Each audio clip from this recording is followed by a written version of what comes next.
You have been lied to. Not with malice, perhaps, but with a consistency so thorough, so culturally reinforced, that the lie has become indistinguishable from truth. From the moment you were old enough to understand the concept of reward, you were taught a single, unquestioned doctrine, that the universe operates as a cosmic ledger of pain, and that only those who bleed sufficiently are permitted to collect their blessings. You were told to grind, to sacrifice, to push through walls with your bare hands and broken knuckles, and to wear the resulting scars as evidence of your worthiness. But Florence Scovel Shinn, one of the most precise metaphysical engineers of the 20th century, looked directly at this doctrine and called it what it is, a devastating human illusion, with no basis in the architecture of the infinite. The infinite intelligence does not run a suffering exchange. It does not sit at a cosmic counter, weighing your exhaustion against the value of your desired outcome, calculating whether you have bled enough to receive what is already, structurally, yours. Shinn understood something that physics and spirituality are only now beginning to agree upon, that the universe is not a meritocracy of pain, it is a system of alignment, and when alignment is achieved, the mechanism that activates is not reward. It is recognition. The universe does not grant you your good, it simply stops being blocked from delivering it. The distinction is not semantic, it is the entire difference between a life of warfare and a life of grace. What Shinn introduced into the metaphysical conversation was a concept of extraordinary structural power, a principle she called the divine bypass. This is not a metaphor for positive thinking. It is not an inspirational slogan to be printed on a coffee mug. It is a precise operational description of a mechanism that exists within the architecture of reality itself, a shortcut that circumvents entirely the battlefield of human struggle. Think of it as an elevator installed in the wall you have been trying to break through with your hands. The wall has not changed. The bricks are still there, cold and dense and immovable, but the elevator does not require the wall to move. It lifts you over it and places you silently and without ceremony directly on the other side. This is the divine bypass, and the key that operates it is not effort. It is not strategy. It is the invocation of your divine right, the formal, conscious claim upon that which the law has already assigned to you. Consider the arithmetic of your life thus far. Add up the years you have spent pushing, the projects launched with enormous sacrifice that stalled without explanation, the relationships pursued with relentless energy that dissolved despite every effort, the financial goals chased through exhausting, methodical grind that somehow always remained just beyond your reach, like the horizon, always the same distance away no matter how far you walk toward it. You are proud of your calluses. You have been conditioned to be. In the mythology of the self-made individual, calluses are a credential. They are proof of character. But Shinn would look at your hands and say something far more uncomfortable. Those calluses are not proof of your nobility. They are proof that you are doing it the hard way. They are the physical record of a method that operates in direct contradiction to the law of grace. The reverse bridge demands that you see your exhaustion not as evidence of your worth, but as evidence of a misalignment. You are a circuit carrying current, but the circuit has been wired to resist. Resistance in electrical engineering produces heat, and heat is the physical equivalent of your burnout, your frustration, your sense that you are forever pushing boulders up hills only to watch them roll back down the moment you rest. This is not the universe testing you. This is not God building your character through adversity. This is a feedback signal. It is the law in its absolute impersonality, reflecting back the precise frequency of your inner blueprint, a blueprint that says, I must earn this through pain. Consequently, the law, which does not judge and does not deviate, delivers exactly that condition. A life in which everything costs you more than it should.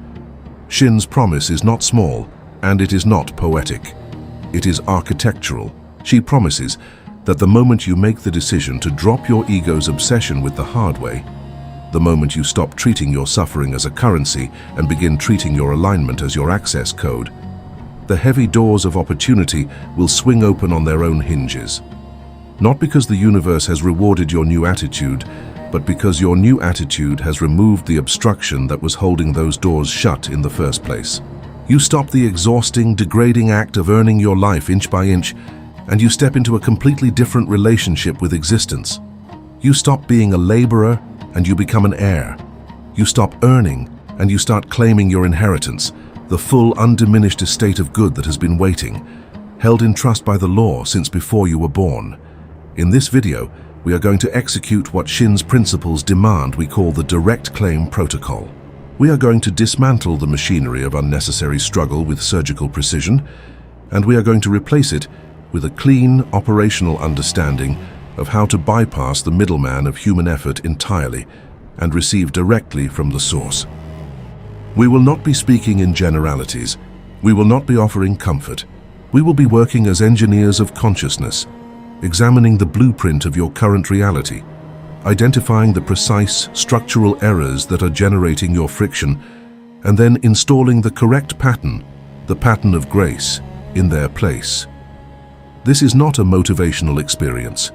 This is an initiation into a law that has always been operating, with or without your awareness of it. Before we proceed, you must understand that there is a psychological trap embedded in this teaching so dangerous, so insidious, that it operates like a self-destruct mechanism built directly into your subconscious mind. Shinn identified it, and we have named it with precision, the Martyr Complex. This is the secret belief, held beneath the level of conscious thought, that your suffering is not merely a side effect of your current approach. It is the point. It is your identity. It is the story your ego tells about what makes you admirable, what makes you real, what makes your victories valid. If you harbor this complex, and you may discover in part 4 that you do, the universe will not simply fail to deliver the bypass. It will actively, mechanically generate obstacles, because your own subconscious blueprint has written obstacles required into the pattern of your reality.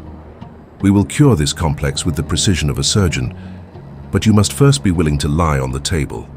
To mark your willingness, I'm going to ask you to do something specific right now. In the comment section below this video, write the words, "I claim my right." This is not a ritual. It is not superstition. It is a declaration, the first formal invocation of your divine right, and it is the first micro step in reprogramming the blueprint we are about to examine. Before you write anything else, before you continue watching, pause and place that decree in the comments. Let the record of your claim exist in language, because Shinn knew, and we will prove, that the spoken and written word is one of the most powerful instruments for imprinting a new pattern upon the subjective mind. Do this now, and then stay with us. What follows is the most important knowledge you will receive this year. To understand the divine bypass, you must first understand the exact nature of the two forces it places in opposition. The first force is human will. Do not misunderstand this term. Human will is not weakness. In the conventional world, it is celebrated as the highest virtue, the capacity to set a goal, develop a strategy, and apply sustained force until the goal is achieved. Human will is the engine of the industrial age. It built bridges and railroads, and it has built the careers and the bank accounts of millions of people who never questioned its supremacy. It is the default operating system of human civilization, and it is precisely this universality, this unchallenged status, that makes it so difficult to see clearly. Like a fish that does not know it is in water, most people cannot see human will because they are entirely immersed in it. Here is the precise definition of human will, as Shinn understood it. It is the attempt by the finite, conditioned intellect to impose its predetermined pathway upon the infinite field of possibility. Human will says, "I have decided that the money must come from this source through this method by this date." It draws a single narrow line between point A and point B, and then it commits every available resource to traversing that specific line. It relies on intellect, on manipulation, sometimes subtle, sometimes overt, and on physical and emotional endurance. It is, at its structural core, a system built on the assumption that the human mind is competent to determine the correct pathway through the infinite. Consequently, it is slow, it is exhausting, and it is catastrophically prone to failure, not because effort is wrong, but because the finite mind is constitutionally incapable of seeing the full architecture of the infinite field through which it is trying to navigate. Divine right, by contrast, begins from an entirely different premise, one that is not humble in the self-deprecating sense, but precise in the scientific sense. Divine right begins with the recognition that you, as an individualization of the infinite intelligence, have a pre-existing claim upon your good. This is not a metaphor. In Shinn's framework, which is grounded in the metaphysical understanding that the spiritual plane is the causal plane, the realm in which the blueprint is drawn before the physical structure is built, what is rightfully yours already exists. It has already been assigned. The spiritual deed of ownership has already been written. The question is never whether you can earn it, fight for it, or deserve it through sufficient sacrifice. The question is only whether you are willing to receive it, and whether your inner blueprint is correctly aligned with the pattern of its reception. This distinction is the cornerstone of the entire teaching, and it must be understood with full, deliberate clarity. Earning operates within the horizontal dimension of physical cause and effect, the dimension of sequential steps, of time-consuming effort, of cause-producing effect through friction. Claiming operates in the vertical dimension, the dimension of direct connection between the individualized self and the infinite source from which all form is drawn. When you earn, you are a laborer. When you claim, you are an heir. The laborer must work for every unit of compensation. The heir does not question whether the estate exists. The heir arrives, presents his identity, and receives what the law of inheritance guarantees. Shinn's entire body of work is, at its core, an instruction manual for remembering your identity as an heir, and forgetting the false identity of the laborer that the world has imposed upon you. The mechanism through which the heir receives is called grace, and grace is not a theological nicety. It is a functional description of the law's behavior when it is operating in its highest register. Grace is the mechanism of receiving without the friction of earning. To understand grace precisely, you must understand what produces friction in the first place. Friction is produced by resistance, and resistance in the metaphysical architecture is produced by the gap between your inner blueprint and the pattern of your desired good. When you believe that you must suffer to receive, you have written suffering into the blueprint. The law, which is impersonal and absolute, reads the blueprint and faithfully produces the condition it describes. It cannot do otherwise, any more than a mold can produce a shape that was not carved into it. Grace activates the moment the blueprint is cleared of the resistance pattern, the moment you genuinely hold the inner conviction. This is mine. I receive it easily. I do not fight for what is already given. It is critical here to address what grace is not, because the intellect, the very instrument of human will attempt to reframe this teaching in a way that neutralizes it. Grace is not laziness. It is not passivity in the conventional sense. It is not the instruction to sit on a couch and wait for money to appear. Shinn was precise about this. The divine bypass does not eliminate action. It eliminates unnecessary, friction-generating, struggle-based action. It eliminates the action that comes from fear, from desperation, from the ego's compulsion to control the pathway. The action that remains after the bypass is engaged is what Shinn called perfect action. Action that is guided, effortless, and precisely aligned with the opening that the law has already prepared. It is the difference between hacking through a jungle with a machete and walking through a door that has already been unlocked. Think for a moment about the nature of a channel. A channel, whether it carries water, electricity, or radio signal, does not generate what flows through it. It does not produce the water. It only provides the pathway for water that already exists to reach its destination. Your consciousness, in Shinn's framework, is the channel through which your divine right flows from the spiritual plane into the physical plane of your experience. When the channel is clear, when the blueprint is free of the pattern of struggle, doubt, and self-sabotage, the flow is natural, abundant, and effortless. The water does not have to fight to reach you. It flows to you by the simple operation of gravity, which is itself a perfect analogy for grace. Gravity does not argue, it does not reward effort, it simply and absolutely responds to the conditions that are present. Therefore, the work of the divine bypass practitioner is not the work of a laborer pushing against external obstacles. It is the work of an engineer clearing the channel. It is the internal, precise, methodical work of identifying every belief, every inherited pattern, every unconsciously held decree that says, "I must earn this through pain," and replacing it word by word with the clean, clear pattern of divine right. This is sophisticated work. It requires more honesty than most people are willing to apply to their own inner landscape, but it requires no suffering. It requires no sacrifice. It requires only clarity, the clarity of a mind that has learned to look at its own blueprint and read what is actually written there, rather than what it wishes were written there.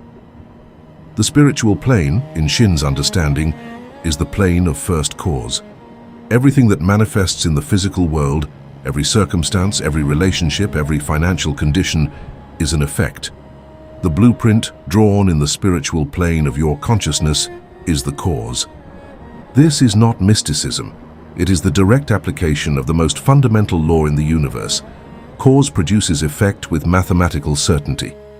The revolution that Shinn introduces is simply the insistence that the true first cause is not physical action. It is the inner pattern, the belief, the decree, the consciousness held by the thinker. Consequently, if you want to change the effect, if you want to change the circumstances of your outer life, you do not attack the effect. You revise the cause, you redraw the blueprint. This is the entire mechanics of the bypass in a single logical sequence. What does it mean specifically to already own your desire in the spiritual plane? This is the point where the intellect most frequently resists, because the intellect is only comfortable with what it can measure and verify in the physical world. But consider the analogy of the architectural blueprint. A building that has not yet been constructed nonetheless exists, with perfect, detailed, measurable precision in its architectural drawings. The blueprint is not a wish for the building, it is the building in its causal form. The physical structure, when it eventually rises from the ground, is simply the materialization of the pattern that was always present in the blueprint. Shinn is telling you that your desires, not all desires, but those that are aligned with your divine right, with your truest and most essential good, already exist as patterns in the spiritual substance of the infinite. Your job is not to create them.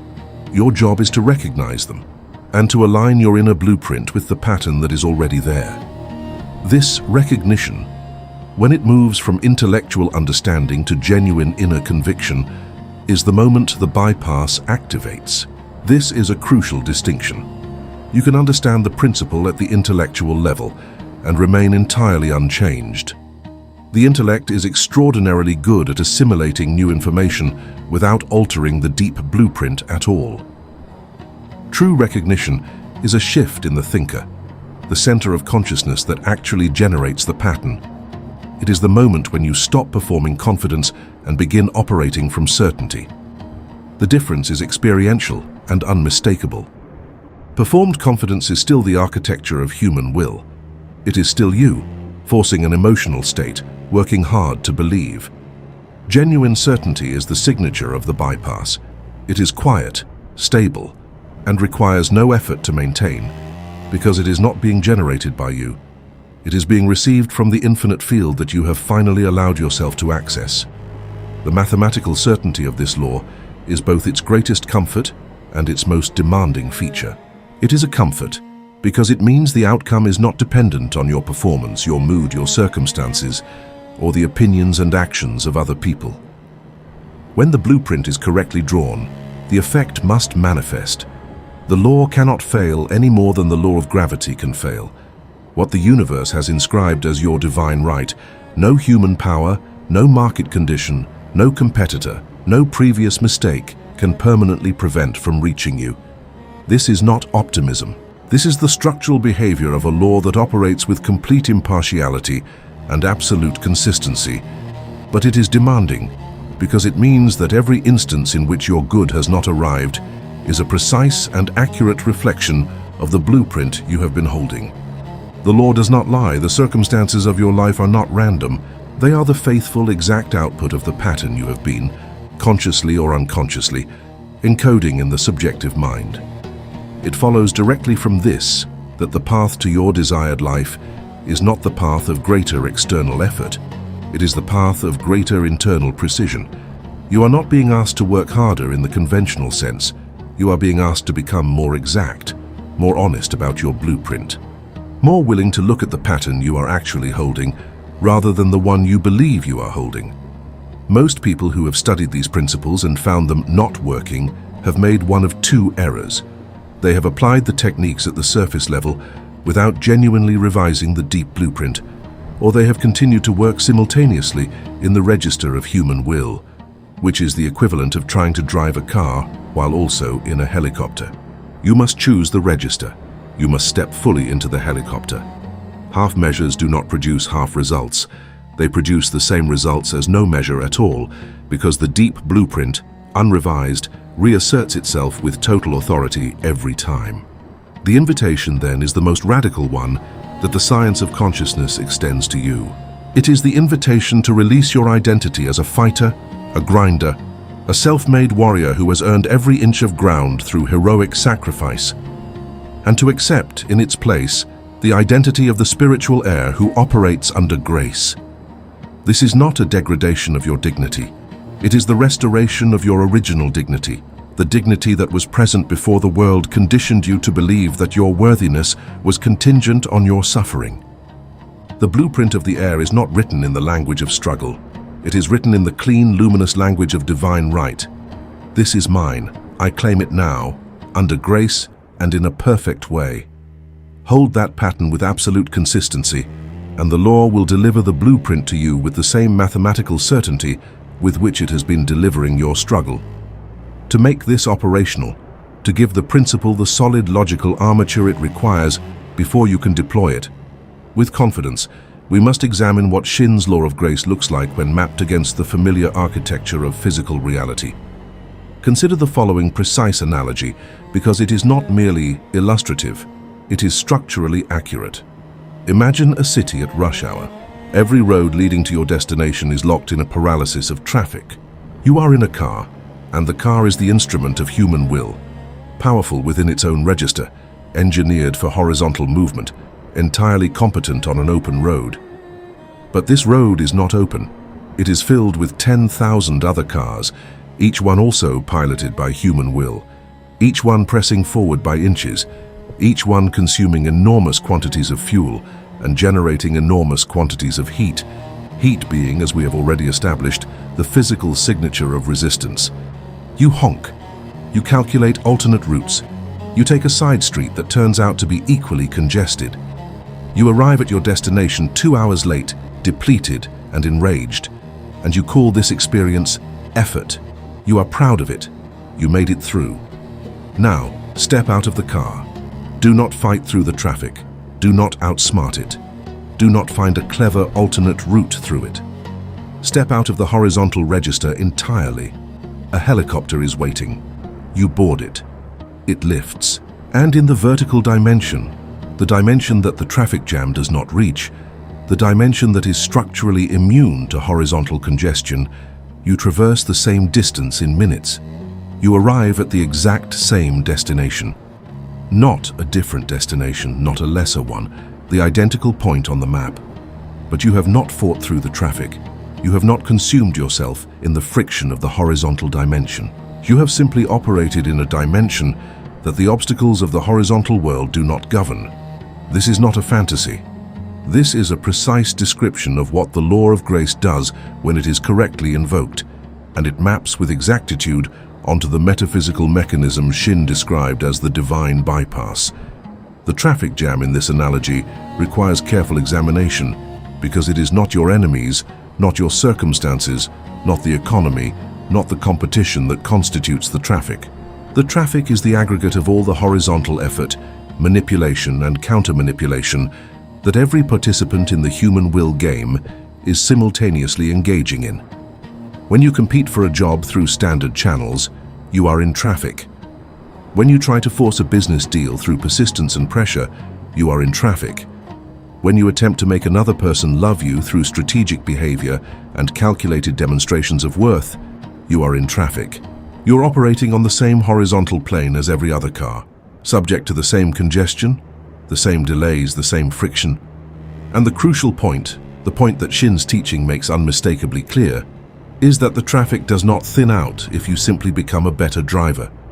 A better driver in a traffic jam is still in a traffic jam. The only solution is to change the dimension of your travel. Here is where the logic becomes irresistible, and the skeptic must confront the mathematics honestly. If the physical plane is the plane of effect, and we have established that it is, then all horizontal effort, no matter how sophisticated, is effort applied at the level of effect. You are attempting to reorganize effects to produce a different effect, but no effect can be its own cause. This is the fundamental logical error of human will. It is effect acting upon effect, and wondering why the results are so slow, so uncertain, and so exhausting. The helicopter does not operate on the plane of effect. It operates on the plane of cause, the vertical dimension of consciousness, where the blueprint is drawn and where the law of grace holds absolute and uncontested sovereignty. When you act from this dimension, you are not reorganizing effects, you are revising causes. And when causes are revised with precision and clarity, the effects reorganize themselves automatically, without your horizontal effort, without your interference, without the traffic. The analogy of the wormhole will be developed more fully later in this video, but here it is worth introducing the concept in its logical form. In the geometry of space-time, the straight line distance between 2 points can be enormous. Traversing that distance in a straight line, even at high speed, requires enormous time and energy. This is the human will route, direct, determined, and expensive. But space-time is not flat. It is curved, and under specific conditions, 2 distant points can be brought into direct contact by a folding of the fabric. A wormhole that makes the distance between them not thousands of light years, but zero. What appeared to require a journey of immense cost now requires a step. This is precisely the structural description of what Shinn called grace. The distance between where you are and where you want to be does not have to be traversed. The fabric of your reality can fold, and the agent of that folding is not your effort. It is your alignment, your willingness to hold the blueprint of the destination with such clarity and such certainty that the law collapses the distance between the pattern and its physical expression. The skeptical intellect will immediately ask, but does this not require some form of preparation, some form of inner work? And the answer is yes, but notice the nature of the preparation. The helicopter pilot does not prepare by learning to fight through traffic. The preparation is entirely in a different domain. It is the mastery of the vertical instrument. In our context, that instrument is consciousness itself, the clarity of the inner blueprint, the steadiness of the decree, the capacity to maintain the pattern of divine right under the pressure of circumstances that are still reflecting the old blueprint. This is the work. It is demanding in its way, but it is not the work of the laborer. It is the work of the engineer, precise, calm, and operating from the certainty that the law correctly engaged cannot fail to produce its result with mathematical exactitude. Shinn was emphatic on a point that her critics consistently missed. The law of grace is not a suspension of the law of cause and effect. It is a higher application of it. Human will is also operating within the law of cause and effect. It is simply operating at the lowest, most friction-intensive level of that law, the level where every inch of gain is produced by an inch of physical force. Grace operates at the level where cause is pure, clean and uncontaminated by fear, doubt, and the compulsion to control, where the blueprint is so precisely aligned with divine right that the effect flows not through friction, but through the simple, inevitable logic of a law that has never once failed to function. It is not magic, it is not miraculous in the sense of being outside the law. It is the most natural, lawful thing in the universe. The miracle is only in the contrast with the laborer's experience, just as a smooth highway feels miraculous to someone who has only ever known the mud. The word receive deserves its own rigorous examination here because it is carrying enormous philosophical weight in this teaching, and the intellect frequently mishandles it. To receive in Shinn's framework is not a passive act. It is an active state of consciousness, a specific orientation of the thinker toward the infinite that says with complete conviction, I am open, the channel is clear, the blueprint is drawn, the pattern is set, I allow the law to complete its work. This is the opposite of grasping. Grasping is the signature of human will, the consciousness that is not certain of its inheritance and therefore must seize what it fears may not arrive.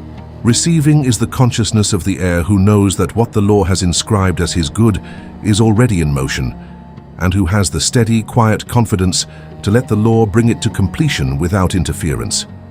This distinction between grasping and receiving is the entire operational difference between the traffic jam and the helicopter. Consider one further logical argument that Shinn builds through the totality of her work, and that must be understood as the capstone of this foundational section. If the infinite intelligence is, by definition, infinite, unlimited in both its knowledge of the optimal pathway and its capacity to deliver the desired good, then human will, operating from the finite, limited, fear-conditioned intellect, is by definition choosing a suboptimal route. Every time, not sometimes, every time. The finite mind, choosing its own pathway through the infinite, is like a person who insists on navigating Manhattan using only their own hand-drawn map, refusing to consult any external navigation system because consulting one would feel like an admission of weakness.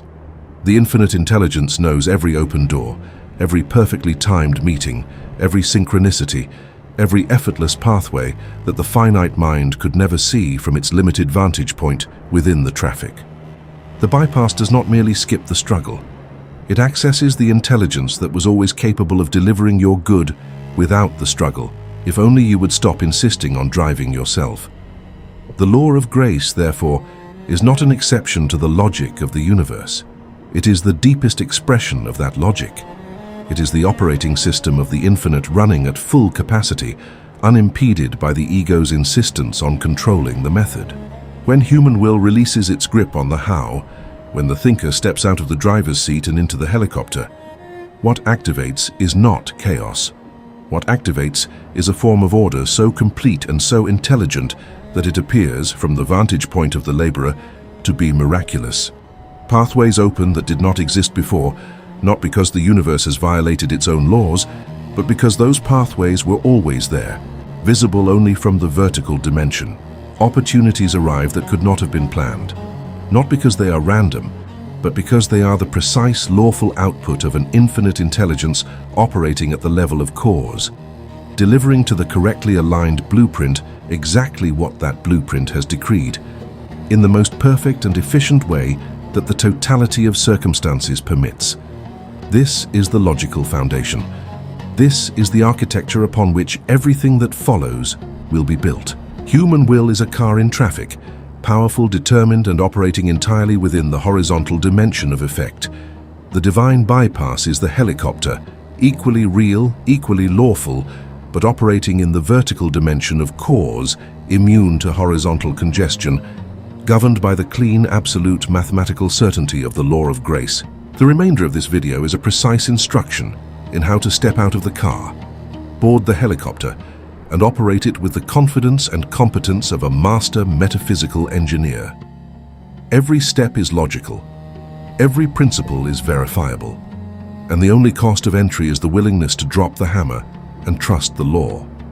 Everything Shinn wrote, every decree, every affirmation, every account of what she called the wonders and the works, is documentation from a practitioner who operated the helicopter with masterful consistency and recorded with precise and delighted specificity where it took her. She was not speaking in parables, she was reporting from a laboratory. The laboratory was her life, and the results were reproducible because the law is not personal. It does not favor Shinn over you. It does not have a special relationship with mystics, theologians, or the spiritually advanced. It operates with absolute impartiality on every consciousness that correctly engages it, with the same reliability with which gravity operates on every object that correctly satisfies the conditions of the law. You are about to learn how to correctly satisfy the conditions of the law of grace. And once you know, once the blueprint is drawn with the precision this knowledge makes possible, the law must respond. It has no alternative. The first architectural element of the divine bypass is the inner condition from which it must be operated a state of consciousness that Shinn's work consistently describes, and that we will name with full precision aristocratic entitlement. Understand immediately that this term is not being used in the common pejorative sense. It does not describe arrogance over other human beings. It does not describe the contempt of the privileged for the unprivileged.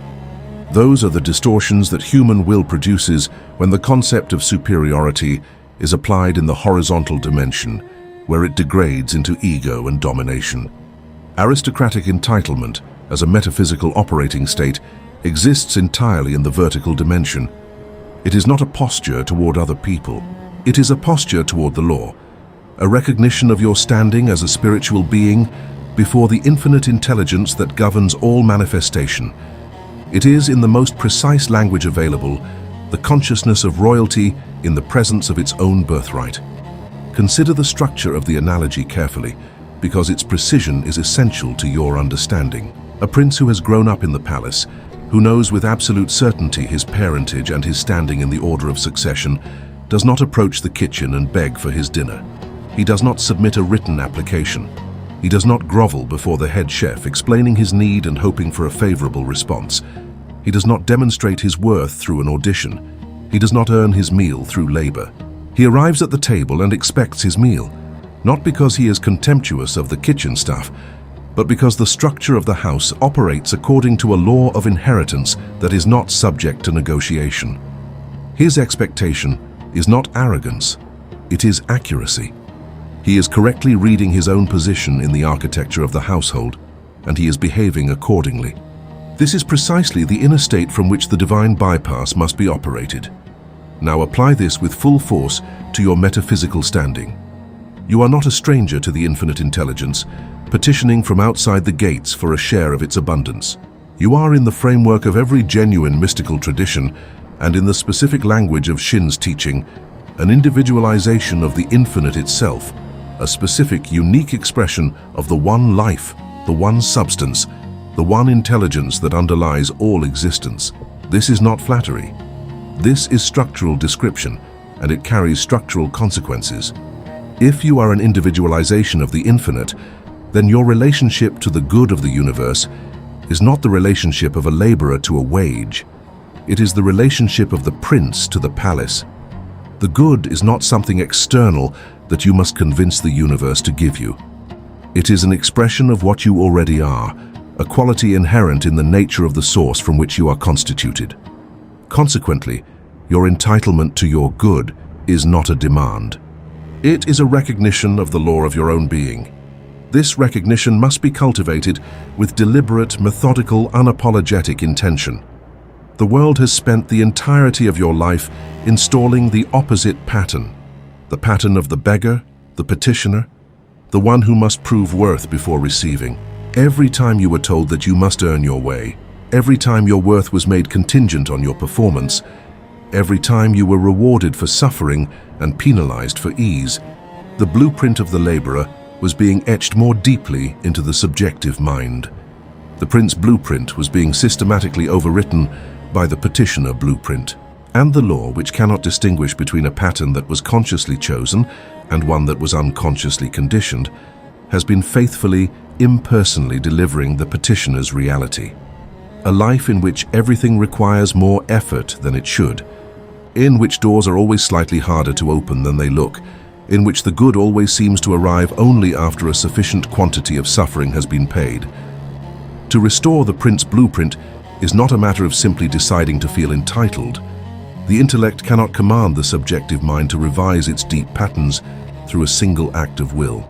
It requires a systematic, repeated and precise process of imprinting a new pattern, and Shinn's decrees are, at their core, precisely engineered imprinting tools. But before the tools can be used effectively, the inner state must be clarified. Aristocratic entitlement as an operating state has three specific characteristics that distinguish it from both arrogance and from ordinary positive thinking, and you must learn to recognize them in yourself. The first characteristic is steadiness. The consciousness of the spiritual aristocrat does not spike and crash with circumstances. It does not soar when the evidence is good and collapse when the evidence is against it. It maintains a steady, quiet certainty that is not dependent on external validation because it is not rooted in external conditions. It is rooted in the law, which is unchanged by circumstances. The second characteristic of genuine aristocratic entitlement is what Shinn described as dignity of expectation, the quality of holding your desired good, not with desperation or anxiety, but with the calm, matter-of-fact confidence of one who already knows the outcome. Desperation, even when it is masked as intense desire, is a blueprint pattern that reads to the law as, "I do not have this, and I am afraid I will not get it." The law, reading that pattern, faithfully delivers the condition it describes, the continued absence of the desired good. Dignity of expectation, by contrast, holds the blueprint of the desired good as already completed, as a fact about the spiritual plane that is simply in the process of being materialized in the physical plane. This is not pretense. It is the correct reading of your metaphysical position. Your good exists in the causal plane.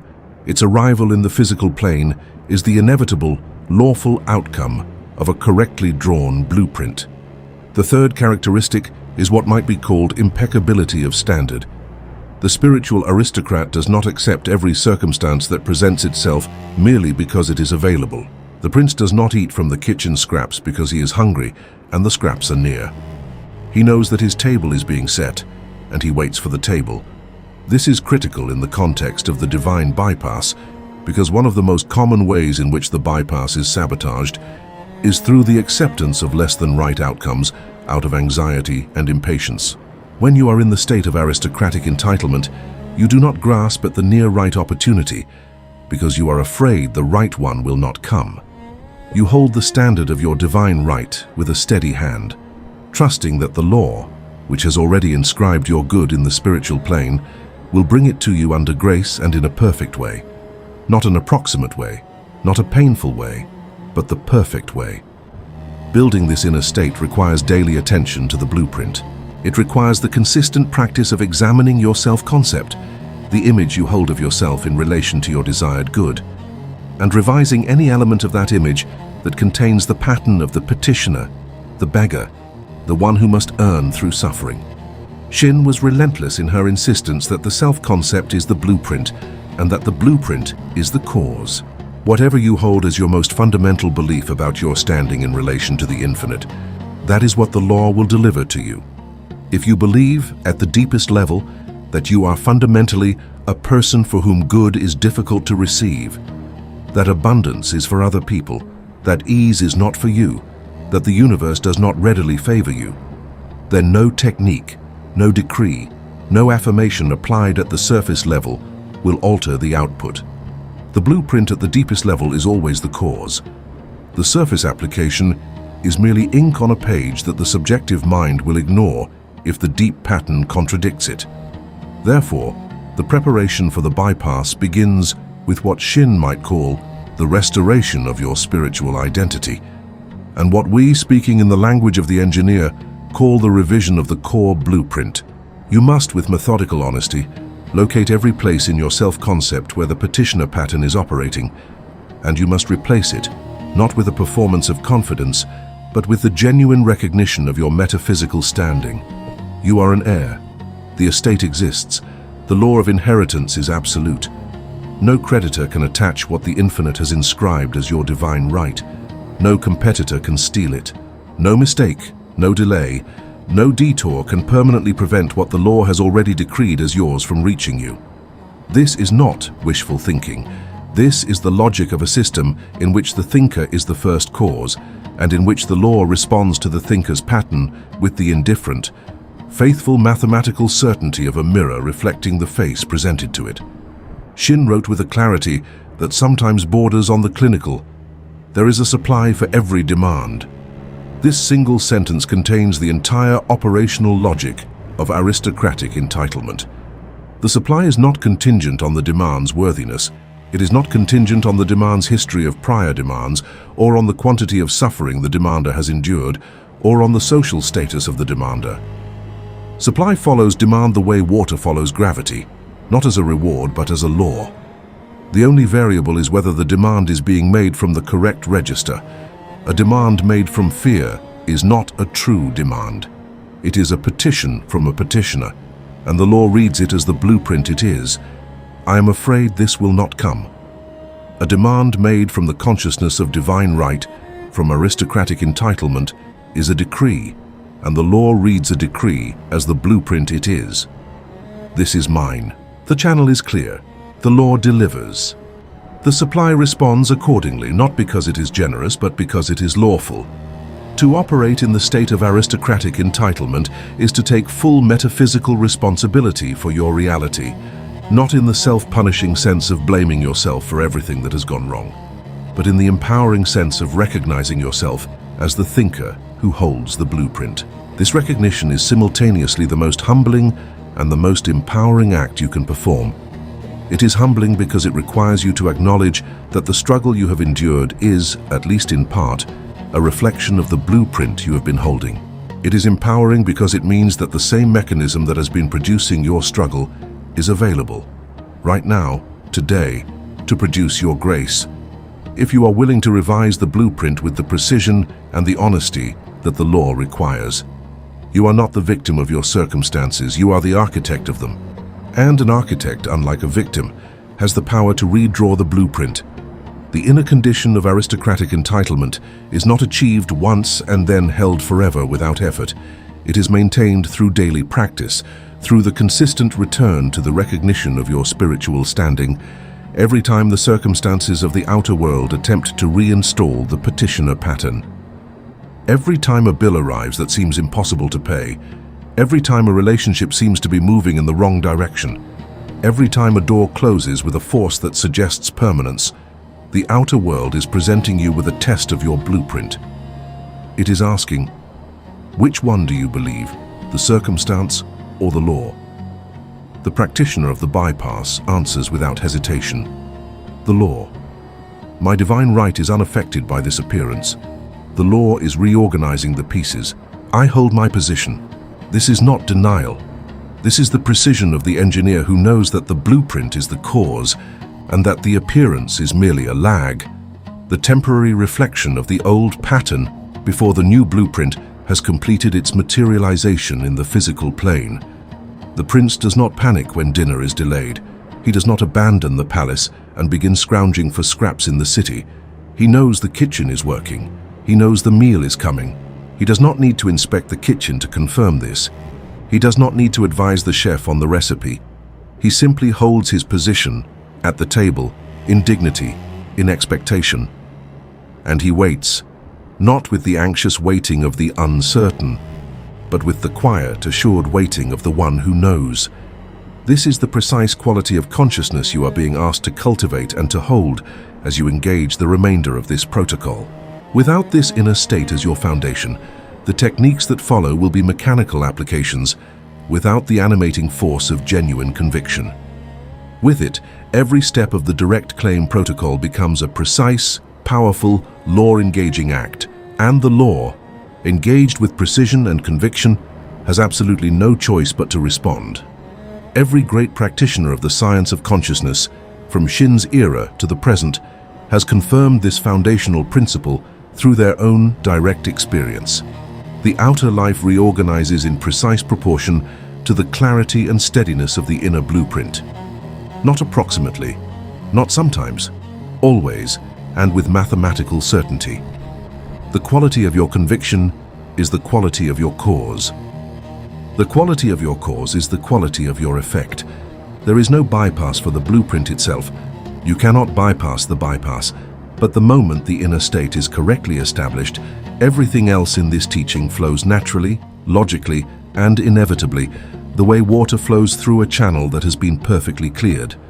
Your work now is to clear the channel, and that work begins precisely here, in the cultivation of the consciousness that knows without doubt, without apology, without the need for external confirmation. I am the prince. The table is being set. My divine right is mine by law, and I receive it now, under grace and in a perfect way.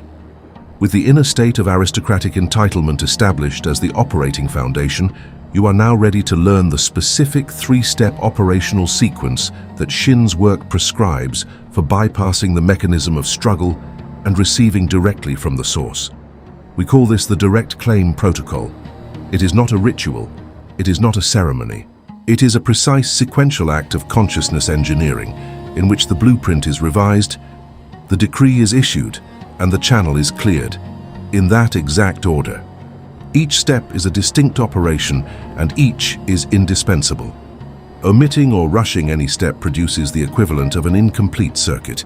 There is no current, and consequently no light. The protocol must be executed in full, with the deliberateness of the engineer who knows that every component of the circuit must be correctly placed before the switch is thrown. Step 1 of the direct claim. Protocol is the surrender of the how, and it is the step at which most practitioners fail.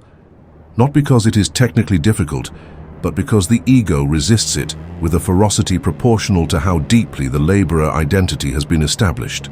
The surrender of the how is a specific, deliberate act of releasing your logical plan, the step-by-step route that the intellect has already mapped out between your current condition and your desired good.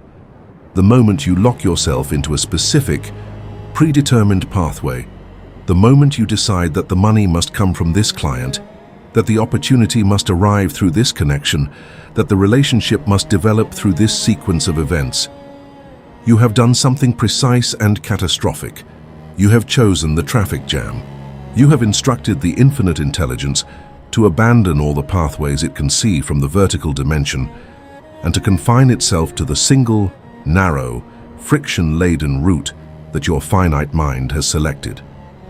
You have reduced the infinite to the local.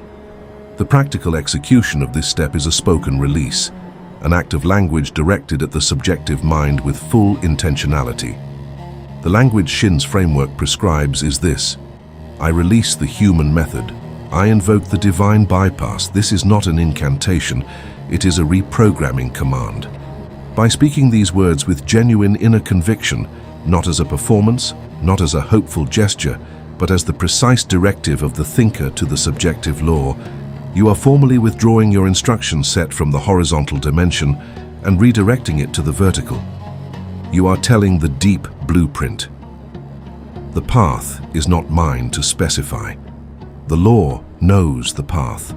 I release my grip on the steering wheel, and I acknowledge that the infinite intelligence operating through the law of grace has access to routes and solutions and synchronicities that my finite mind could never calculate. This release must be genuine. The subjective mind is not deceived by surface performance.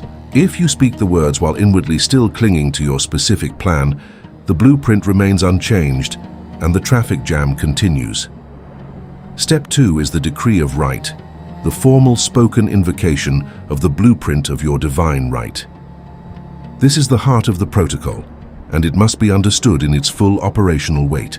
Shinn's most powerful formula for bypassing struggle, drawn directly from her body of work, is a sentence of extraordinary metaphysical precision.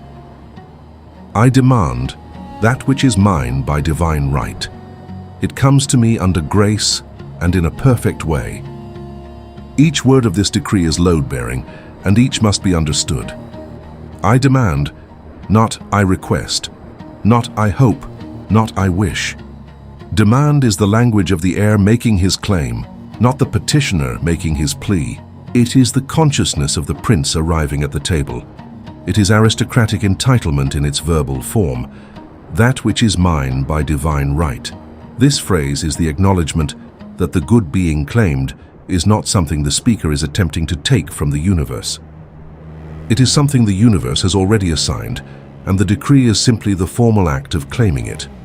Under grace, these two words are among the most technically significant in Shinn's entire vocabulary, and they deserve careful, precise examination. Under grace is the instruction that specifies the dimension of delivery.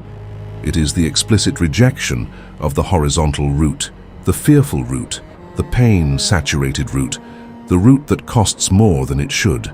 By specifying under grace, the practitioner is encoding into the blueprint the quality of the pathway. The decree is not merely for the destination, but for the manner of arrival. It is the instruction that tells the law. Do not deliver this through struggle, through force, through the breakdown of what must be held together, through the sacrifice of what is good for what is desired. Deliver it through the open door, through the perfect timing, through the synchronicity that bears no trace of friction. It is the specification of the helicopter over the car. In a perfect way is the closing instruction to the infinite intelligence, and it is the phrase that most clearly reflects the practitioner's trust in the superiority of the vertical dimension over the finite mind's preferred route. In a perfect way means in the way that is perfect, not merely from my current limited vantage point, but from the vantage point of the infinite, which sees the complete architecture of the situation. It is the practitioner's acknowledgement that what they think is the best outcome may not be the most perfect outcome, and that they are willing to receive not merely their specified good, but the fullness of what the law can deliver, when given complete latitude to operate at its highest level. Practitioners who have operated this decree with genuine inner conviction have consistently reported receiving not merely what they requested, but what Shinn called the equivalent or something better, the good they desired, sometimes in an entirely different form than they anticipated, but always more precisely suited to their actual need than what they had originally specified. The decree must be spoken, and this emphasis on vocal declaration is not arbitrary. Shinn was precise and consistent in her insistence on the power of the spoken word as a tool for imprinting the subjective mind. The spoken word carries a quality of definiteness that the merely thought word does not. When you speak your decree aloud, you are engaging multiple channels of imprinting simultaneously. The thinker generates the pattern, the voice externalizes it in physical vibration, and the ear receives it as sensory input that reinforces the imprint in the subjective mind. You are, in effect, encoding the blueprint from three directions at once. This is the operational reason why Shinn wrote in affirmations and decrees rather than in abstract principles alone. She was providing her readers with precision-engineered imprinting tools, and she understood that the technology of those tools was in their deliberate, repeated, full-voiced application.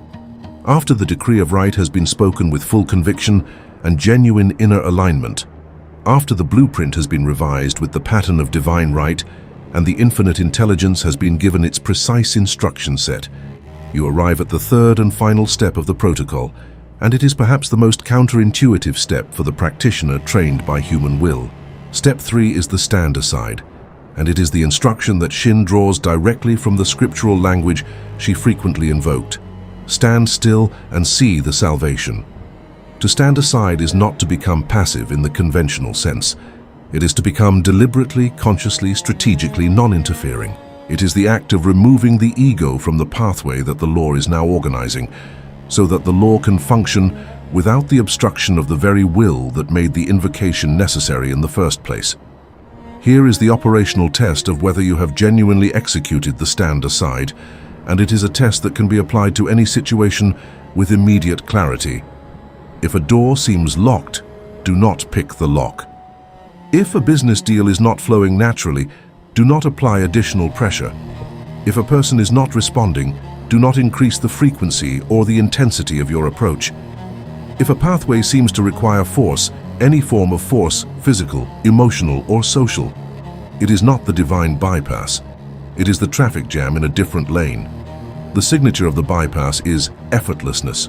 Not the effortlessness of the lazy mind that does nothing, but the effortlessness of the correctly aligned blueprint through which the law is moving freely.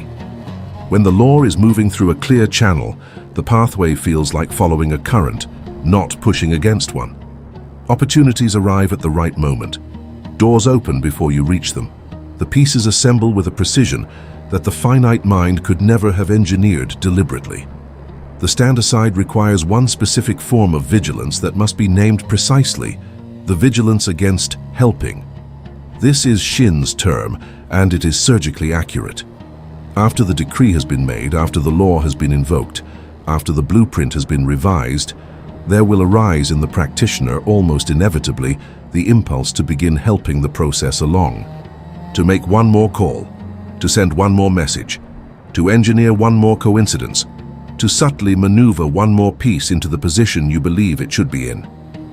This impulse is the voice of human will, the car driver who, having boarded the helicopter, immediately begins trying to steer from the passenger seat. It arises from a fundamental distrust of the law's competence, and it is, in Shinn's precise language, hindrance disguised as helpfulness. Every act of helping that is generated by anxiety, by impatience, by the ego's need to feel in control, is an act of interference with the clean operation of the law of grace. Your hands on the steering wheel of the universe produce, unfailingly, a slightly imperfect route. This does not mean you will not be guided to take action. The divine bypass does not paralyze the practitioner, it purifies the practitioner's action. When the bypass is correctly engaged, actions arise not from anxiety and compulsion, but from a quality of inner guidance that Shinn described variously as intuition, divine direction, and the voice of the infinite intelligence. This guidance is recognizable by its quality. It is clear, calm, specific, and without the anxious edge of the compelled ego. When it says, "Call this person," you call us without analyzing why, without second-guessing the instruction, without engineering the call into a strategic maneuver. When it says, "Wait," you wait, without fabricating activity to fill the void, without interpreting the waiting as failure. The practitioner of the direct claim protocol becomes, through the stand-aside, an instrument of perfect action, one whose every move is precisely placed by the infinite intelligence that has infinitely better access to the full architecture of the situation than the finite, conditioned, fear-prone ego. Following the 3 steps of the protocol, there is a 4th dimension that Shinn's work implies, and that must be named as an essential component of the complete practice: the post-protocol posture of joyful expectancy. This is the state you inhabit between the decree and the delivery, and it is not a passive waiting, but an active, alert, joyful orientation toward the miraculous. Shinn was specific about joy as a state engineering tool. Joy is not merely a pleasant emotion, it is a precise blueprint frequency. It is the inner signature of the consciousness that has already received, the consciousness that is not hoping for its good, but celebrating its arrival before the physical evidence has materialized. When you inhabit joyful expectancy, you are holding the pattern of completion, the blueprint of the heir who has been told the package is on its way and is watching for the delivery with delight rather than anxiety. In this state, you begin to look for the miraculous shortcut. You expect the email that solves the problem in a single sentence. You expect the phone call that eliminates 3 months of effort. You expect the door that opens before you even decide to knock. Not as a fantasy, not as wishful thinking, but as the logical expected output of a correctly engaged law operating at full capacity. And this expectation, this trained alertness to the miraculous, is itself a form of imprinting. What you consistently look for, you consistently find, not because you are deluding yourself, but because the subjective mind, directed by the thinker, attunes the perceptual apparatus to the frequencies it has been instructed to receive.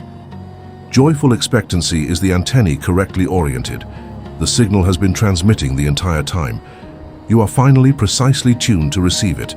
The direct claim protocol, in its full sequence, surrender of the how, decree of right, stand aside, joyful expectancy, is a complete circuit. Each element has its function, its position in the sequence, and its indispensable contribution to the whole. Remove any element, and the circuit is open. The current does not flow. The light does not come on. But execute the full sequence with the precision of the engineer, with the certainty of the heir, and with the inner state of aristocratic entitlement as the consistent operating frequency. And you will have done something that no amount of human will effort could do with equivalent efficiency. You will have engaged the law of grace at the level of cause, issued your blueprint with the authority of your divine right, and released the infinite intelligence to deliver your good through the most perfect pathway available in the full architecture of your reality. The law reads the blueprint. The law delivers the effect with mathematical certainty. Always. Without exception. Now we arrive at the most sobering section of this entire teaching, the part that requires the greatest degree of honest self-examination, because it identifies the mechanism that will neutralize every tool we have discussed if it is allowed to remain in operation. This mechanism has a name, and knowing its name is the first step toward disarming it. Shinn identified it in the patterns of her clients, in the recurring stories of people who learned the decrees, applied them sincerely, and then watched in confusion as the law seemed to sabotage their progress at the very moment it was producing results. It is not the law that sabotages. The law is incapable of sabotage. It is incapable of anything except faithful, impartial reflection of the blueprint it is given. The sabotage is in the blueprint itself. Specifically, it is in the deep, unconsciously held belief that forms the core of what we are calling the Martyr Complex. The belief that suffering is not merely a side effect of your journey, but its validation. That you are not truly worthy of your good unless you have paid for it with pain. The first specific error generated by the Martyr Complex is one that Shinn observed with remarkable regularity, and that we revealed in Part 1 as the hook for this section, the guilt of ease.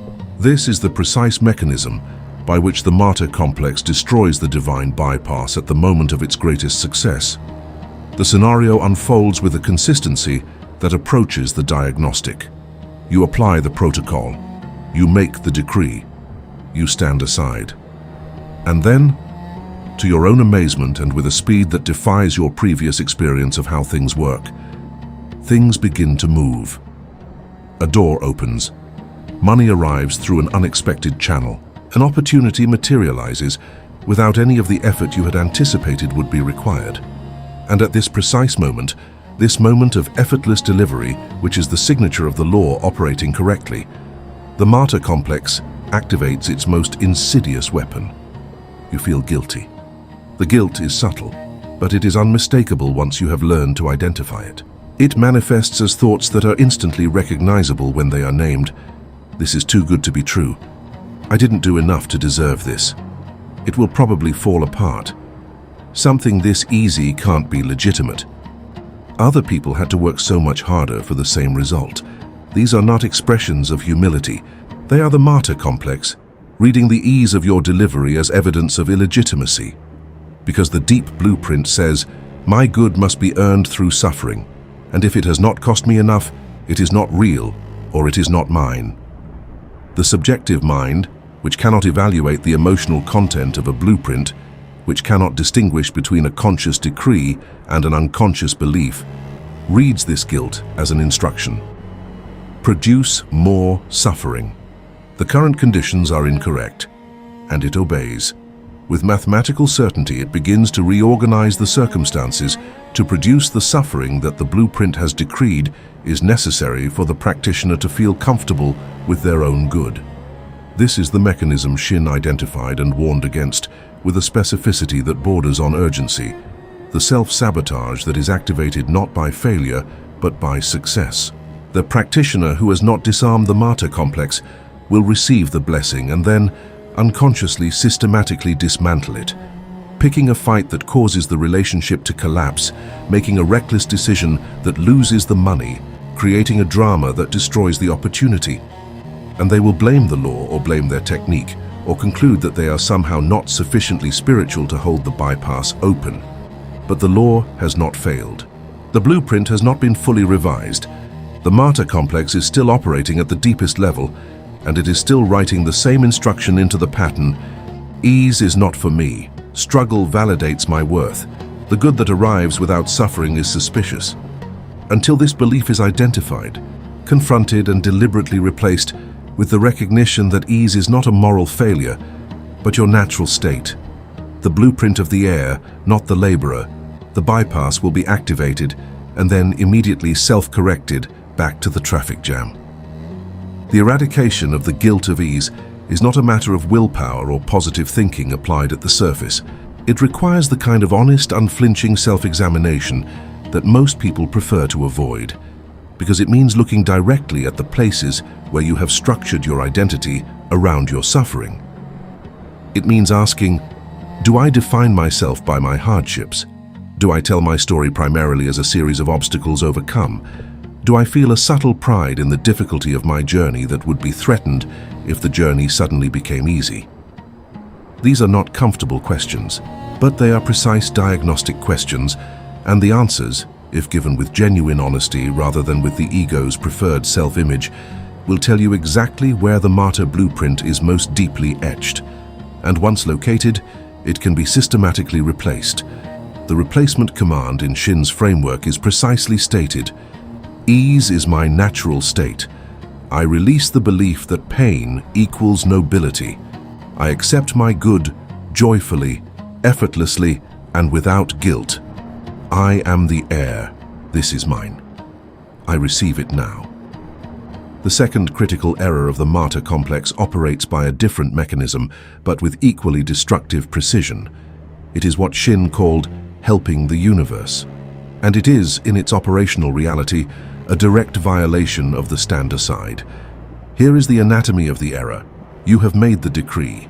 You have genuinely, sincerely invoked the divine bypass. You have felt, in the moment of the declaration, a real shift in your inner state, a genuine quality of release and trust. And then, 6 hours later, the fear returns. Not dramatically, quietly. A small, rational-sounding voice that says, "Surely there's something I should be doing. Surely God helps those who help themselves. Surely this is the moment to send the email, to make the call, to nudge the process along.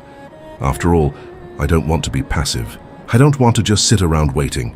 And so you begin to scheme, you begin to plot. You begin to engineer the very pathway you explicitly released in step 1 of the protocol. This is the ego's most sophisticated argument against the bypass, and it is the most important to recognize and to reject, because it arrives disguised as responsibility. Shinn's response to this argument is direct, unambiguous, and worth quoting in its exact spirit. Man's part is to stand still and see the salvation. The instruction is not to stand still and hope, not to stand still and worry quietly, but to stand still and see, to watch with the eyes of joyful expectancy as the law completes the work that the decree initiated. The helping that feels like responsibility is, in fact, a re-engagement of human will in the exact area where divine right has been invoked. And the consequence is immediate and precise. The moment you re-engage human will in the pathway, you have redirected the circuit from the vertical dimension back to the horizontal. The helicopter has landed. The car doors are closed again. The traffic jam resumes. The distinction between helping and guided action must be drawn with surgical precision, because the practitioner who does not understand the difference will either become genuinely passive, which is not the teaching, or will continue to interfere under the guise of following guidance. Helping is action generated by anxiety, by the feeling that the law is not moving fast enough, by the ego's need to feel in control of the process. It has the signature of compulsion. You feel you must do it or the result will not come. Guided action, by contrast, has the signature of invitation. It arises as a clear, unforced insight that a specific action is appropriate, and it generates no anxiety when followed and no anxiety when held in abeyance. The practitioner's task is to develop the sensitivity to distinguish between these two qualities of impulse. This is not a mystical sensitivity. It is a trained, practical skill that develops through consistent application of the protocol and through the honest observation of one's own inner weather. The deeper error underlying helping the universe is a specific form of distrust that the Martyr Complex generates. The belief that the law needs your assistance. This belief is, from the perspective of the law's actual nature, precisely as absurd as the belief that gravity needs your assistance to keep you attached to the earth. The law of grace, operating through the infinite intelligence, has access to the complete architecture of your situation, every available pathway, every potential synchronicity, every possible combination of circumstances that could deliver your good under grace and in a perfect way. Your finite mind, operating through the limited processing capacity of the conditioned intellect, has access to a small fraction of 1% of that information. When you help, you are substituting your 1% for the law's 100%. You are replacing omniscience with a best guess. You are substituting a hand-drawn map for a satellite navigation system with perfect, real-time information. The result is, reliably, a longer route, a more complicated route, a route with more obstacles because the obstacles in your reality are not random. They are often the direct output of the routes your ego has chosen without the law's guidance. The antidote to helping is what can be called the posture of the instrument. The understanding that your function in the divine bypass is not to engineer the outcome, but to be a clear, available, responsive channel through which the law can complete its work. An instrument does not generate the music, it transmits it. A perfectly tuned instrument held in a skilled musician's hands produces perfect music, not because the instrument is doing anything complex, but because it is doing one thing completely, staying clear and available. Your clarity is your contribution. Your freedom from the compulsion to interfere is your act of collaboration with the infinite. And this is, paradoxically, the most active thing you can do. Not passive at all, but a state of heightened, vigilant, joyful alertness that responds instantly when the law signals action and remains steadily at rest when it does not. This is the posture Shinn described as the spiritually poised person, the one who has mastered the art of being fully present, fully available and completely non-interfering.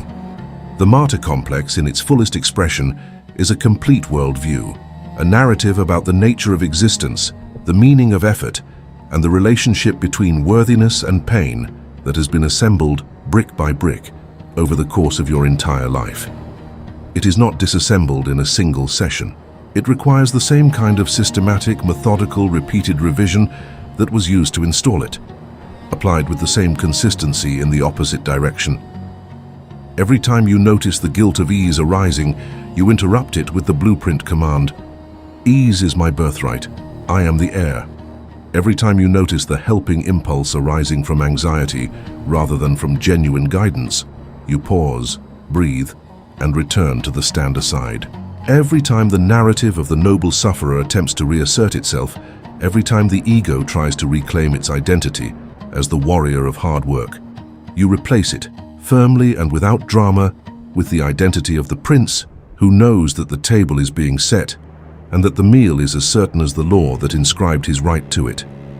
Shinn's own instruction to her students, distilled to its operational essence, was this: watch your reactions to ease. Your reaction to a blessing that arrives without effort is a direct reading of your blueprint at the deepest level. If ease makes you suspicious, guilty, or compulsively active, if you find yourself immediately looking for the catch, the cost, or the compensatory suffering that must be coming, then the Martyr Complex is still in full operation and the bypass is still partially obstructed. If ease makes you grateful, unsurprised, and quietly certain, if you receive the effortless blessing with the calm recognition of, yes, this is how it works, this is the law operating correctly, then the blueprint has been genuinely revised and the bypass is open. The diagnostic test is your reaction to the very thing you have been working toward, the easy arrival, the effortless delivery, the gift that required nothing but your alignment. If you can receive that gift without guilt, without sabotage, without immediately trying to make it real by adding suffering to it, then you have cured the Martyr Complex and the divine bypass is fully operational. Now we arrive at the Practitioner's refinement, the master-level understanding that transforms competent application of the protocol into the kind of absolute, unwavering operation that Shinn modeled throughout her life and her work. The refinements we will present here are not corrections for beginners. They are the elevations of perspective that distinguish the practitioner who applies these principles from the practitioner who embodies them. And the distinction matters because the law responds not to the performance of the blueprint, but to the actual blueprint and embodiment. Unlike application, changes the blueprint at its deepest level. The master's understanding of the divine bypass begins with a recognition of what Shinn stated with a directness that leaves no room for qualification. There is no human power that can prevent the manifestation of your divine right. This is a statement of pure, unconditional law, and it must be inhabited, not merely agreed with intellectually, but held in the consciousness with the same settled certainty with which you hold the knowledge that the sun will rise tomorrow. No person can prevent what the law has inscribed as your good from reaching you. No circumstance can permanently block it. No economic condition, no competitor, no prior mistake, no limitation of your current physical resources can function as a permanent barrier between you and your divine right. The law does not negotiate with human circumstances. It does not take into account the opinions of your critics, the resistance of your competitors, or the current reading of your bank balance. It reads the blueprint and delivers the effect. Nothing else enters the equation. What God has given you cannot be taken away. This is not a comforting religious sentiment. It is a structural description of the metaphysical reality that Shinn documented with precision. In the architecture of the infinite, the spiritual assignment of your good is an immutable fact. It does not expire. It does not lose value over time. It does not become unavailable because other people have claimed competing goods. Because there is no scarcity in the spiritual plane, the plane of cause is infinite, and the assignment of your good to you in no way diminishes the availability of good to every other heir simultaneously.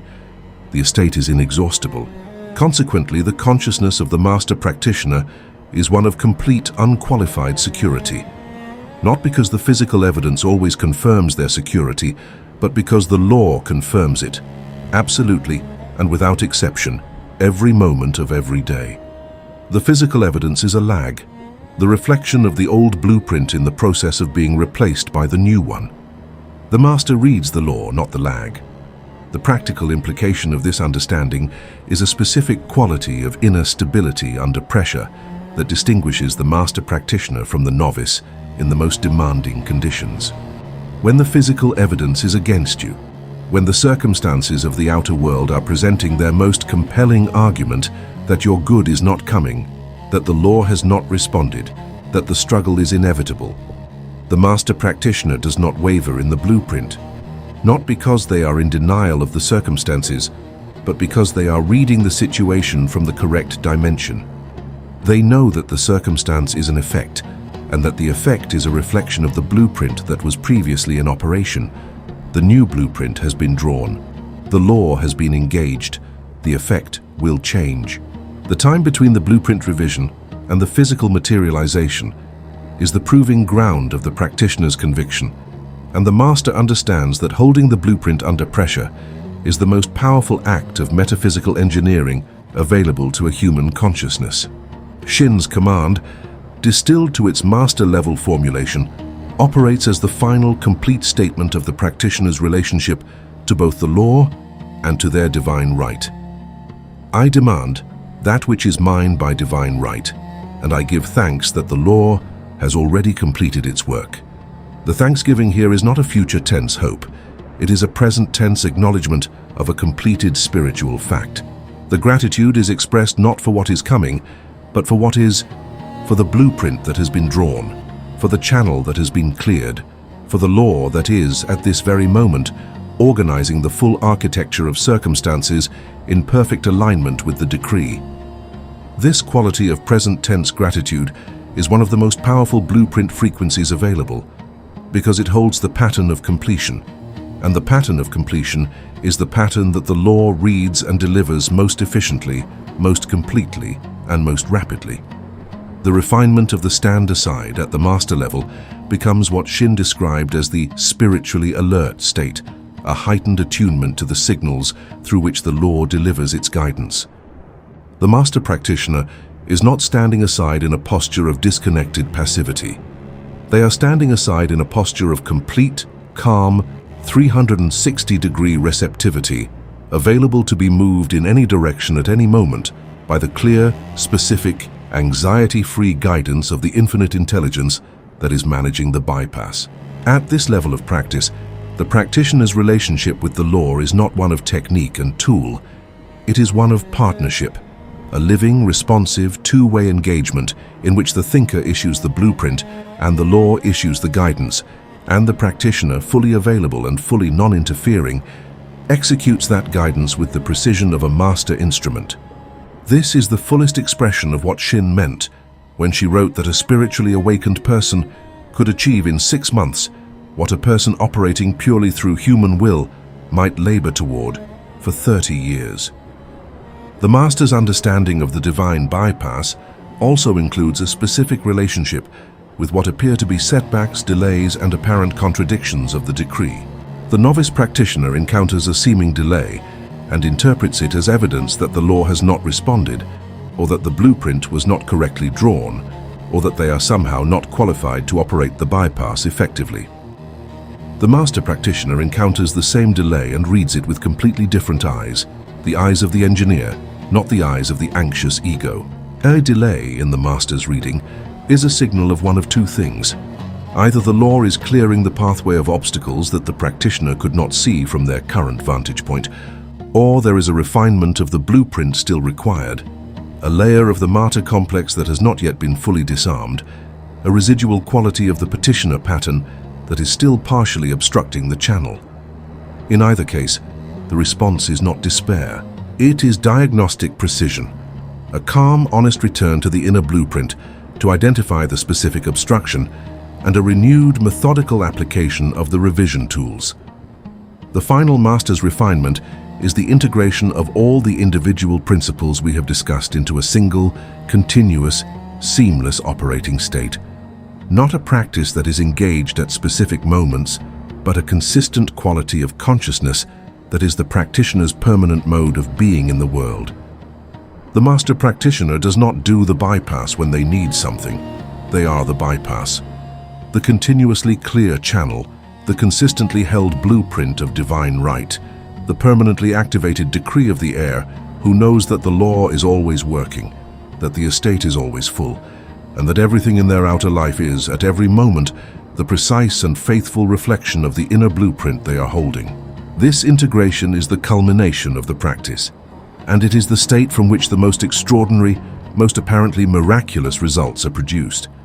Not because the law is working harder or delivering more generously to the master than to the novice, but because the master's channel is consistently clear, and a clear channel carries the current of the infinite without interruption, without resistance, and without the self-sabotaging interference of the Martyr Complex.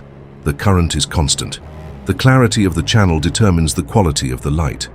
Modern physics, in its most advanced theoretical frameworks, has arrived through an entirely different methodology, by an entirely different route, at a description of reality that maps with startling precision onto the metaphysical architecture that Florence Shinn described in the early 20th century, using the vocabulary of spiritual law. This convergence is not coincidental, and it is not merely poetic.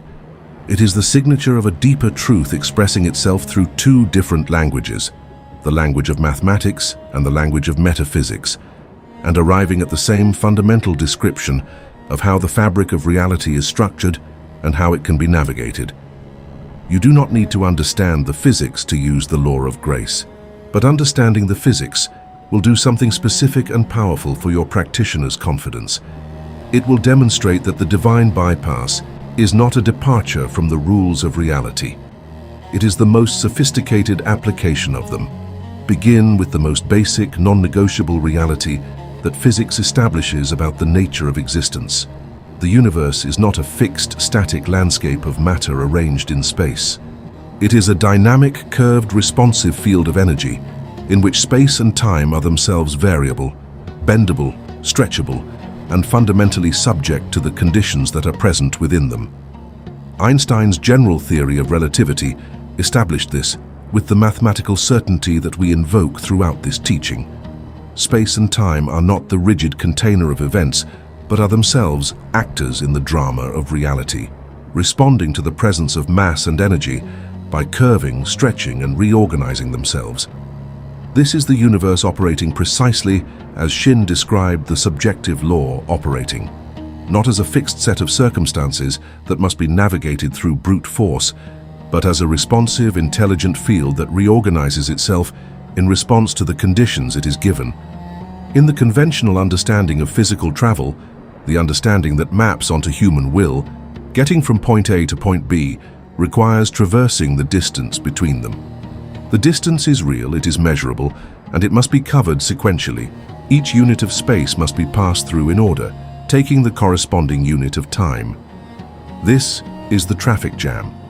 This is the sequential, friction-laden, time-expensive route that human will requires, because human will operates within the constraints of the conventional space-time geometry.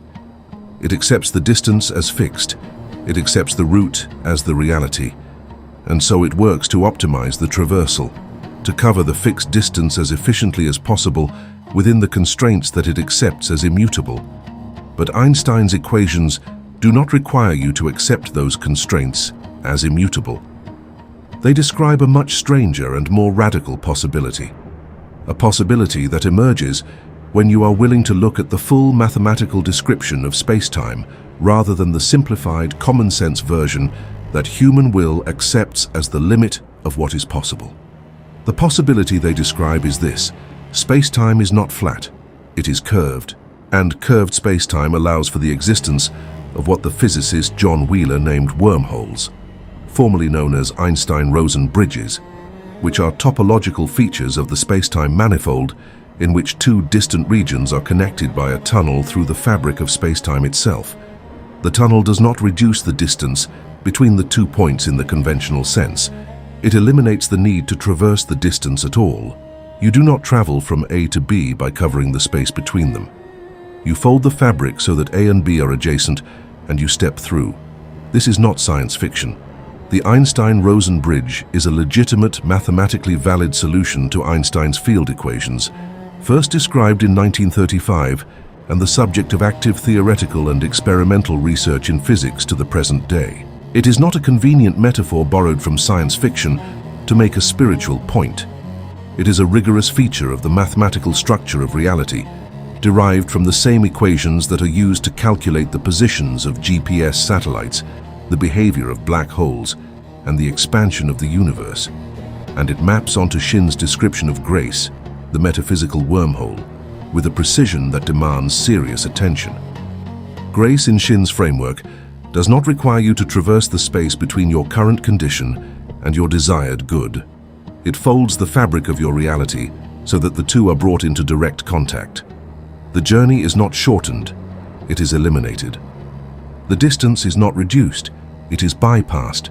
The physical mechanism that allows for the existence of wormholes involves the curvature of space-time by energy, specifically by forms of energy that produce negative curvature, bending the fabric in the direction that allows two distant points to be brought together. In the metaphysical framework, the mechanism that allows for the grace bypass is analogous. It is the alignment of consciousness, specifically the pattern of aristocratic entitlement, the blueprint of divine right, the frequency of joyful expectancy, with the infinite intelligence that underlies and constitutes the fabric of physical reality.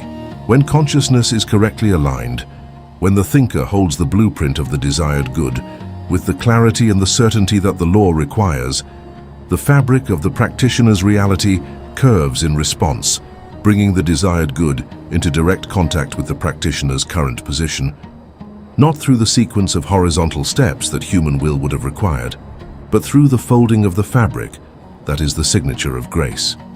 The concept of matching the frequency of the end result, which Shinn describes in the language of feeling the reality of the desired good in consciousness before it has materialized in the physical plane, maps precisely onto the physicist's concept of resonance.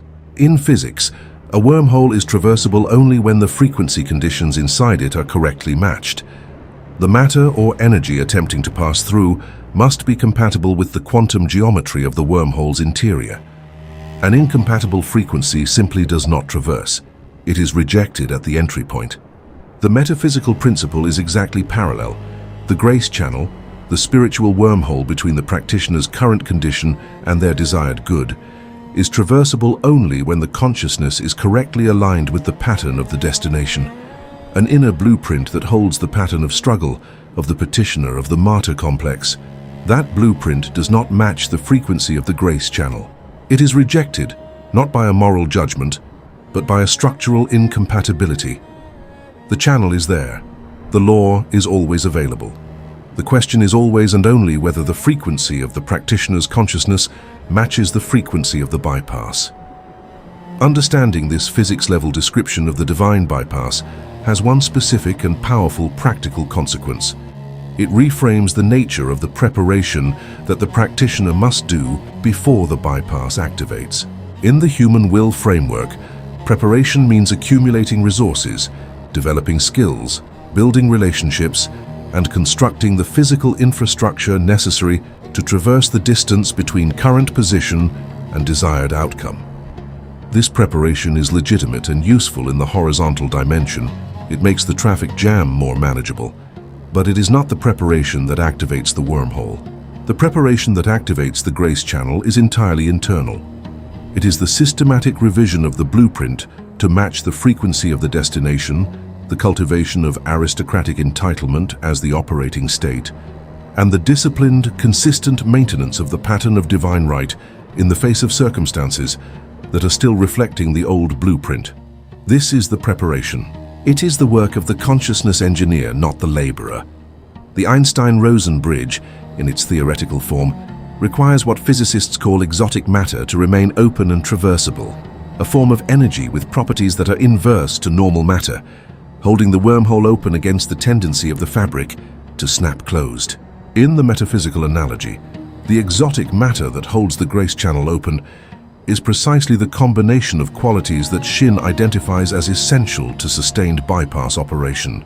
The steady refusal to re-engage human will under pressure, the consistent maintenance of joyful expectancy in the face of delayed manifestation, and the unwavering hold on the blueprint of divine right when the outer evidence argues against it. These qualities are not naturally abundant in the conditioned human mind. They are cultivated through practice and through the kind of deep, honest self-examination that the Martyr Complex makes uncomfortable.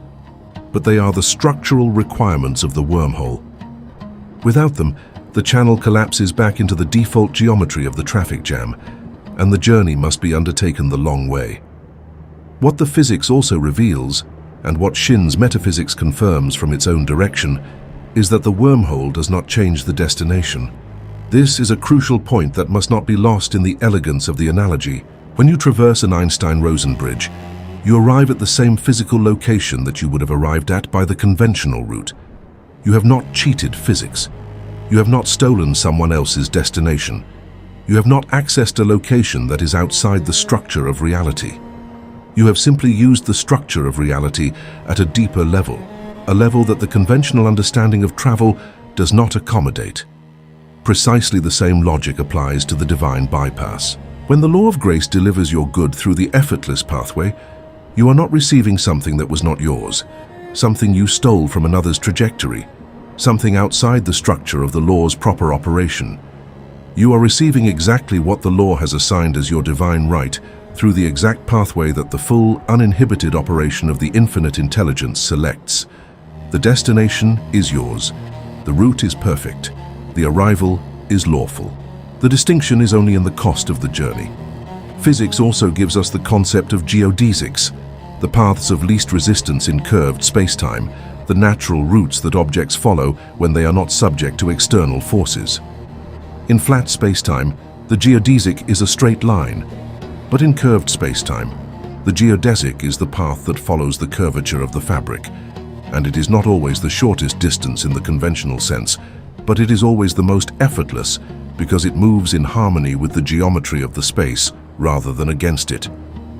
Grace in this light is the spiritual geodesic, the path of least resistance through the curved fabric of your personal reality, the route that the infinite intelligence selects when the blueprint is clear and the channel is open, because it is the route that is most perfectly aligned with the geometry of what the law has assigned as your good. Human will is the attempt to impose a straight line on curved spacetime, to force a flat geometry route onto a curved geometry reality. It is not impossible. It is simply maximally expensive. The geodesic and the grace path harmony is free because it moves with the structure, not against it. Consider now the specific mathematical concept of the Planck length, the smallest meaningful unit of space, below which the conventional geometry of space and time breaks down entirely and gives way to the quantum foam from which space-time itself is constructed. At this scale, the distinction between here and there loses its conventional meaning. Space and time are not continuous. They are granular, probabilistic, and subject to quantum fluctuation. Multiple pathways exist simultaneously in superposition, and the pathway that materializes in the classical world, the world of everyday experience, is determined by the conditions of observation, by the state of the measuring apparatus. In the metaphysical framework, you are the measuring apparatus. The state of your consciousness, the blueprint you are holding, is the condition of observation that determines which of the multiple available pathways collapses from quantum superposition into classical reality. The traffic jam is real. The helicopter is equally real. The wormhole is equally real. Which one materializes as your experience is determined with mathematical certainty by the blueprint of the thinker? This is not a metaphor. This is not a poetic bridge between two different disciplines. It is a structural description of the same underlying reality, expressed in two different languages that have arrived at the same fundamental conclusion from two different directions. The universe is responsive. It is not fixed. It is not indifferent. It does not impose a single predetermined route upon the thinker. It presents at every moment the full range of possibilities that the metaphysical structure of space-time contains, and it delivers the specific possibility that corresponds to the frequency of the consciousness that is engaging it. Shinn called this the law of attraction in its highest form, but she was precise enough not to describe it as mere attraction. It is the operation of a law, as fixed in its structure as the law of gravity, as precise in its results as the law of mathematics, as indifferent in its application as the law of physics. The law does not care whether you call it grace or general relativity. It operates the same way regardless. Your access to the divine bypass is not a matter of belief in a specific spiritual tradition. It is a matter of correctly engaging the deepest structural feature of the reality you already inhabit. The validation of the divine bypass through the lens of modern physics is not intended to replace the spiritual framework through which Shinn understood and taught these principles. It is intended to demonstrate that the spiritual framework and the scientific framework are not in conflict, that they are in fact different vocabularies for the same underlying truth. A practitioner who understands both vocabularies has access to a double confirmation of the law's reality and a double set of tools for maintaining the blueprint under pressure. When the spiritual conviction wavers under the assault of difficult circumstances, the physicist's understanding of curved space-time, wormholes, and quantum superposition provides a different angle of access to the same certainty. The law is real. The bypass is real. The mechanism is consistent with the deepest mathematical description of reality available to human science. And the practitioner who holds this understanding, who operates from both the spiritual certainty of Shinn's decrees and the intellectual certainty of the physics that confirms their logic, is the most fully equipped engineer of consciousness available to the task of claiming their divine right. There was a woman, a working professional in a highly competitive field, who came to Shinn's work at a moment of acute strategic pressure. She had identified a position that she believed was perfectly suited to her abilities, and she had entered the process of securing it with every instrument of human will she possessed. She prepared meticulously. She worked her network with strategic intensity. She studied her competitors and developed counterpositions for every argument they might present. She mapped the psychological preferences of the decision-makers and calibrated her presentation accordingly. She sacrificed sleep, social time, and peace of mind in the service of this campaign. And she was good at it. By every conventional measure, she was a formidable competitor, but she was also exhausted. And beneath the formidability, she was afraid in the specific way of the person who has invested so much of herself in a particular outcome that the prospect of losing it feels like the loss of a part of her identity. This fear was in the blueprint. The subjective mind was reading it and encoding it into the pattern, and the law was preparing to deliver exactly what the pattern described. She was introduced to Shinn's principle of divine right at this precise moment of maximum strategic engagement, and the instruction she received was the one most likely to be resisted by someone in her position. Stop fighting. Not fight smarter. Not supplement your campaign with affirmations. Stop fighting entirely. The universe does not need your strategy, your counterpositions, or your calibrated presentations.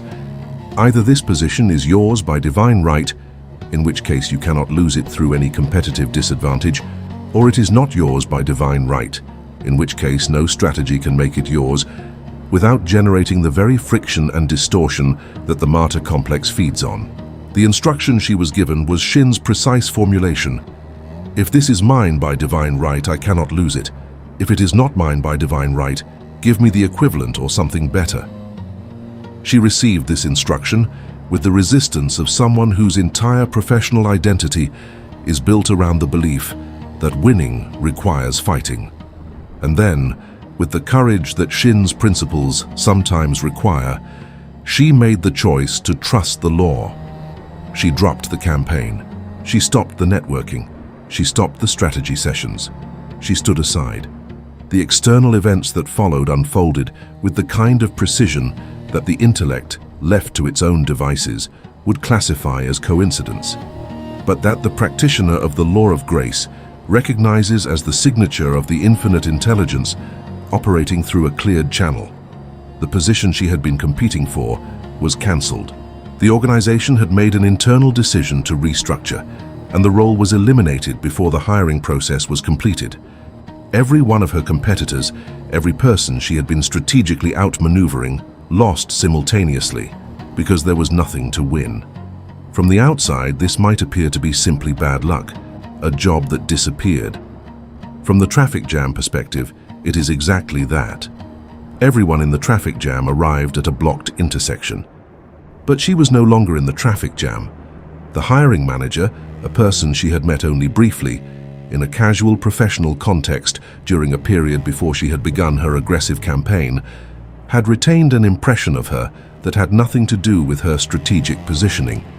What he had retained was an impression of her quality, the quiet, centered, non-anxious quality that she had carried in the period before the fear of losing the position had turned her into a strategist. This quality, the signature of the clear channel, the posture of the practitioner who is not fighting for what they know is theirs, had registered in the consciousness of someone who had the power to act on it. And when the old position was cancelled and the organization was assessing how to deploy its resources in a new configuration, that impression became the seed of a decision that would not have been possible within the structure of the original competition. He created a new position, one that had not existed before, one that was tailored precisely to her capabilities and designed with a scope and compensation that exceeded the original position in every material dimension. And she was the only candidate. There was no competition because the position was created for her. The law did not give her what she asked for. It gave her the equivalent and then exceeded the equivalent, because a cleared channel allows the infinite intelligence to deliver not merely the demand, but the fullness of what the blueprint of divine right, correctly held, is capable of receiving. This account is not unusual in the literature of Shinn's work. It is representative of a pattern that Shinn documented with characteristic precision and delight across hundreds of cases in her practice. The pattern is always the same in its essential structure. A practitioner releases the human will approach, correctly invokes the divine right, maintains the stand aside under pressure, and receives their good not through the pathway they had mapped, but through a pathway that the infinite intelligence opened, a pathway that the finite mind could never have engineered, because it required the simultaneous movement of multiple factors in a coordination that exceeded the finite mind's capacity to manage. The woman in this account did not lose the battle and then receive a consolation prize. She bypassed the battle entirely and received the prize that was actually hers by divine right. Not the prize of the specific, competitively won position, but the prize of the perfect expression of her talents in the most favorable possible conditions, delivered by the law through the most perfect possible pathway. The specific element of this account that must be examined as a practitioner's lesson is the quality of the impression she left before the fear took over, the quality that the hiring manager retained and acted upon. This is not incidental. It is the mechanism of the bypass in its social dimension.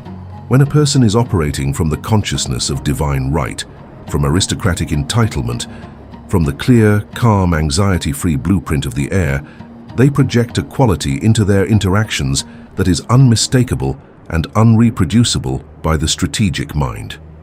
It is the quality of someone who is not fighting for something they lack, but moving towards something they already know is theirs.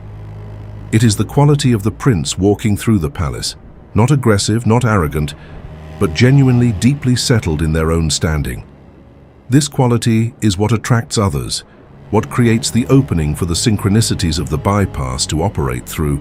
What makes people in positions of power want to create opportunities that had not previously existed?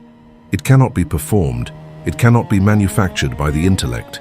It can only be held as the genuine lived expression of a blueprint that has been fully revised into the pattern of divine right. And when it is held genuinely, it operates in every interaction as a signal, the signal of the clear channel, the active bypass, the law working freely through a consciousness that has finally fully stepped out of the traffic jam and into the helicopter. We have traveled far in this teaching, from the initial disorienting recognition that suffering is not a currency the universe accepts, through the precise architectural understanding of how the law of grace operates as the vertical dimension of reality, through the three-step execution of the direct claim protocol, through the diagnosis and disarming of the Martyr Complex, and into the validation of these principles by both empirical account and the deep mathematical structure of physics. Now it is time to draw the threads together into the synthesis, the complete unified understanding that gives the practitioner not merely a set of tools, but a single, coherent operating philosophy that cannot be fragmented or partially applied. A synthesis is not a summary. It is the moment at which individual insights fuse into a single, indivisible knowing that operates as a whole unit, immune to the kind of selective application that the ego prefers. The fundamental synthesis is this: everything you have been taught about effort, struggle, earning, and the relationship between pain and worthiness is a description of reality operating at its lowest, most friction-intensive register. It is not wrong in the sense of being false within its own register. A car genuinely can navigate a traffic jam, and the laborer genuinely does receive wages. But it is wrong in the sense of being radically incomplete. It describes one dimension of a multidimensional reality and presents it as the totality of what is available. Shinn's teaching, confirmed by both the logic of the law and the mathematics of curved spacetime, reveals that the totality includes dimensions that the conventional worldview cannot access. The dimension of grace, the dimension of the bypass, the vertical dimension in which the blueprint of the thinker directly engages the first cause and in which the first cause delivers the effect through the most perfect, most effortless, most precisely aligned pathway that the full intelligence of the infinite can identify. The hardest task that human consciousness faces is not fighting through obstacles. It is accepting a gift. Shinn identified this with the clarity of a master diagnostician, and its truth becomes undeniable the moment you look honestly at your own history. You have been trained to earn. You have been trained to deserve. You have been trained to be suspicious of the unearned, to feel guilty about the effortless, to distrust the gift that arrives without a price tag.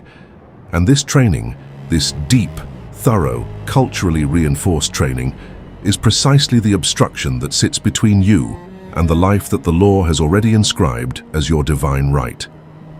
The hardest work you will ever do is the work of learning to receive, not the work of earning, not the work of fighting, not the work of strategic positioning, but the simple, radical, utterly countercultural act of accepting, with full hands and an open heart, what the infinite has already given and what the law is already delivering. The synthesis points directly at the one revision that contains all others, the revision of your relationship with yourself. The laborer's relationship with the self is transactional. I am worth what I produce, I deserve what I earn, I am validated by my sacrifices. The heir's relationship with the self is ontological. I am worth what I am, I deserve by virtue of my existence as an individualization of the infinite. I am validated by the law that inscribed my good in the spiritual plane before I had done anything to earn it. This ontological shift, from transactional to inherent worthiness, is the master key. Every technique in this teaching, every decree, every protocol, every step of the bypass is a way of approaching this shift from a different angle. And when the shift is complete, when the blueprint of inherent worthiness is fully written into the deepest level of the thinker's self-concept, the entire apparatus of the bypass operates as naturally and as automatically as breathing. You do not think about breathing. You breathe. The master practitioner does not think about the bypass. They are the bypass. The synthesis also requires the full recognition of the infinite's role in the partnership, and here the tone must be exact, because the teaching can be misappropriated in the direction of spiritual narcissism if this recognition is omitted. The divine bypass is not a tool for imposing your ego's preferences upon the fabric of reality. It is a tool for aligning your consciousness with what the infinite has already inscribed as your highest good, and then stepping out of the way of the law's delivery. The practitioner is not commanding the universe. The practitioner is commanding themselves. The command is always inward. I release the human method. I hold the blueprint of divine right. I stand aside. And the outward reorganization of circumstances is the law's response to the inner alignment. The air does not demand the palace cook ingredients that the kitchen does not have. The air trusts that the kitchen, the infinite kitchen of the universal substance, has everything required to prepare the perfect meal and simply holds the expectation of its arrival. This is the posture, this is the synthesis, this is the complete understanding from which the divine bypass operates at its highest and most powerful level. Put down the hammer. This is not a metaphor about relaxation. It is a precise operational instruction to the thinker. The instruction to lay down the specific tool that has been the primary instrument of your relationship with the universe for as long as you can remember. The hammer of human will. The hammer of strategic force, of relentless pushing, of the kind of exhausting, ego-driven effort that feels like progress because it is loud and vigorous and consuming, but that is, at its structural core, the horizontal traversal of a distance that the vertical dimension does not require you to traverse at all. You have held that hammer for so long that your hands have shaped themselves around it. Your identity has shaped itself around it. You call yourself a hard worker, a fighter, a person who does not quit, and these are not insults. But they are descriptions of a person who has never learned that there is another way, not because another way does not exist, but because no one ever showed them the helicopter. The universe has a VIP entrance reserved specifically, exclusively, and permanently for you. This entrance does not appear on any map that human will has ever drawn, because human will has never looked for it. It has been too busy navigating the front door, the side entrance, the service entrance, the emergency exit. Every available horizontal pathway, each one congested, each one requiring its toll of effort and anxiety and time. But the VIP entrance is not hidden because it is rare or because access to it is restricted. It is invisible to human will because it exists in the vertical dimension, the dimension that human will, by its very nature, is incapable of perceiving. You access it not by finding the right door, but by changing the dimension from which you are looking. You access it by stepping out of the consciousness of the laborer, with its hammer and its calluses and its pride in the difficulty of its route, and stepping into the consciousness of the heir, who holds a key so simple that it appears almost absurdly insufficient for the doors it opens. That key is your absolute willingness to receive without a fight. This is the entire key. Not your spiritual credentials, not your history of correct metaphysical practice, not the quality of your decrees or the accuracy of your blueprint or the depth of your understanding of the Einstein-Rosen bridge. Your willingness to receive without a fight. The willingness that says, I do not need to bleed for this, I do not need to struggle for this. I am willing to receive this easily, joyfully, and without the guilt that the Martyr Complex has installed as a permanent checkpoint between me and my good. This willingness is the key, because it is the only thing that has ever been absent. The estate has always been full, the law has always been operating, the bypass has always been available. The only thing that has ever stood between you and the effortless delivery of your divine right is the deep, unconscious, culturally reinforced decision to refuse the gift unless it arrives pre-coated in the evidence of your suffering. The helicopter is real, the traffic is real, both are available to you at every moment, and the choice between them is not a choice between laziness and responsibility, between spiritual bypassing and genuine engagement with life. It is a choice between two different dimensions of engagement, one that costs everything and delivers incrementally, and one that costs nothing and delivers completely. The traffic jam will still be there on the ground when you are in the helicopter. The obstacles will still exist in the horizontal dimension, Your competitors will still be honking and jostling and spending themselves in the congestion. But you will have left the horizontal dimension of their competition, and you will be moving in the vertical dimension of the law of grace, and the traffic will be irrelevant to your arrival because you are no longer subject to its geometry. Leave the traffic behind. Not with contempt for those still in it. They are simply operating with the information they have. And the information that human will is the only option is the most pervasive, most deeply embedded false belief in the entirety of human culture. Leave it behind with the quiet, settled certainty of someone who has discovered a law that was always operating, has learned to engage it with precision and conviction, and has chosen, irrevocably, without nostalgia for the old hammer, to operate from the dimension of grace. This is not a one-time decision. It is a daily, sometimes moment-to-moment practice of returning to the blueprint of divine right, every time the old pattern attempts to reassert itself. But it is a practice that becomes progressively easier as the new blueprint deepens, as the Martyr Complex is progressively disarmed, and as the evidence of the law's faithful, impersonal, mathematically certain operation accumulates in your experience and becomes the foundation of an unshakable practitioner's confidence. Shinn's own life was the most direct and available evidence of the bypass in operation. She lived in the pattern of grace. She documented the pattern with joy and precision. She shared every synchronicity, every effortless delivery, every miraculous shortcut as evidence not of her personal spiritual superiority, but of the law's universal availability, available to anyone regardless of circumstance who was willing to engage it correctly.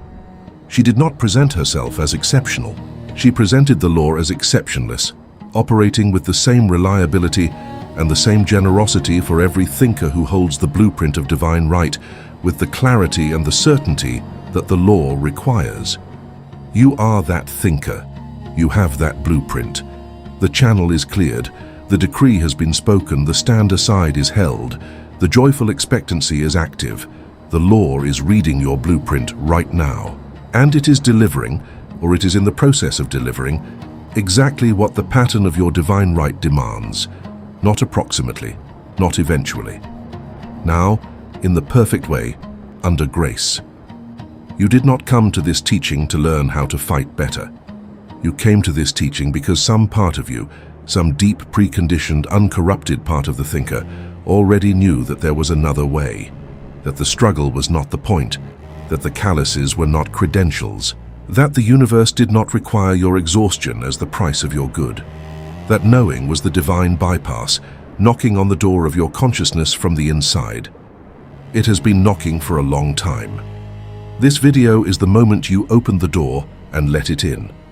What it delivers now in the days and weeks that follow, as you practice the protocol and deepen the blueprint, and step progressively more fully into the identity of the heir, that delivery will be your own personal documentation of the law's faithful, impersonal, absolute operation. Record it, celebrate it, share it, and let it become the foundation of the unshakable certainty from which the next level of your divine right is claimed.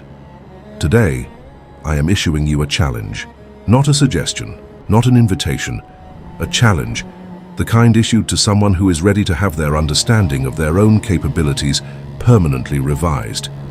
The challenge is called the No Force Day, and its instructions are simple, precise, and completely non-negotiable if you choose to accept it. For a period of 24 hours beginning from this moment, you will apply a single unwavering operational rule to every task, every interaction, every decision, every movement through the circumstances of your day. If it requires force, you stop. The rule is absolute. If a conversation is requiring you to push, manipulate, or overcome resistance, you stop. If a task is generating the specific quality of friction that signals the traffic jam, you stop. If an approach to a problem feels like picking a lock rather than walking through an open door, you stop. You walk away. You return to the blueprint, and you speak the command, "I claim the easy way." This is not laziness encoded as spiritual practice. You are not being instructed to abandon your responsibilities or to ignore the legitimate demands of your life. You are being instructed to observe with the precision of the scientist and the honesty of the metaphysical engineer, how many of the areas in which you are currently experiencing friction are actually areas in which the friction is a message? The friction is not an obstacle to overcome. It is a signal. The law's precise feedback that the approach you are using is operating in the wrong dimension, that the horizontal route you have chosen is congested, and that the vertical dimension of the bypass is available and waiting for your conscious engagement. The no-force day is a 24-hour exercise in listening to that signal rather than overriding it with the hammer. What you will discover, and this discovery is what makes the challenge genuinely radical, is that the law begins to reorganize the pieces the moment you stop forcing them. Not gradually, not eventually, now. When you stop pushing the locked door and take 3 steps back and say with genuine conviction, I claim the easy way, I invoke the divine bypass, I release the human method, the reorganization begins in that moment. It may not be visible immediately. The physical world has a materialization lag, as we have discussed, but the causal shift is immediate because the blueprint is immediate. The cause is revised the moment the thinker revises it, and the law begins moving the pieces in response to the new blueprint from that moment forward. The evidence will follow. Not maybe. Not if you are spiritually advanced enough. It will follow, with the same mathematical certainty with which every other effect follows its cause, because that is the structural nature of the law that Shinn devoted her life to documenting. The no-force day is also a diagnostic tool of exceptional precision. It will show you, with an honesty that no amount of introspection can match, exactly where the Martyr Complex is most deeply embedded. The areas in which you find it hardest to stop forcing are the areas in which the identity of the laborer is most tightly wound around a specific desired outcome. These are the areas to which you will return with the revision tools, the decree, the blueprint revision, the stand aside, with the greatest focus and the greatest methodical attention. They are not your weakest points. They are your most important teaching edges.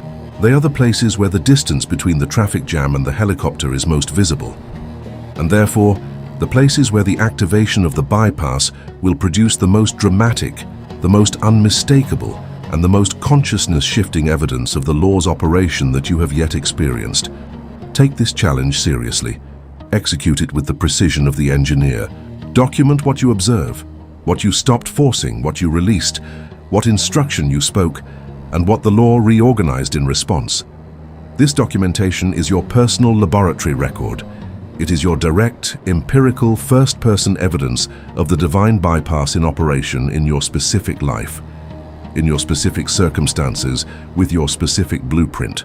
No book, no video, no teacher, including Shinn herself, can provide you with evidence that is as personally compelling, as immediately convincing, and as permanently blueprint revising as your own direct observation of the law responding to the correctly engaged protocol. The challenge is designed to give you that evidence within 24 hours, beginning now. If what you have witnessed in this teaching today has resonated with the precision and the certainty that the law of grace deserves, if you have recognized, in the architecture of the divine bypass, a description of a mechanism that you already suspected was operating but had never seen mapped with this degree of exactitude, then you know what the final instruction is. Subscribe to sacred logic, not as a passive audience member, but as a student of the law. Someone who understands that the science of mind is not a collection of inspiring quotations, but a complete, operational, mathematically precise system for engineering the reality of your choosing, and who has decided to master that system with the full, deliberate, methodical commitment that mastery requires. Every video on this channel is a module in that mastery. Another section of the blueprint, another law examined with rigor, another tool precision engineered for the practitioner who is ready to operate in the vertical dimension permanently. The shortcuts of the universe are not hidden. They are simply operating in a dimension that most people have not learned to look in. Sacred logic teaches you to look there. Subscribe, claim your inheritance. The law is waiting, and it has never once failed to deliver.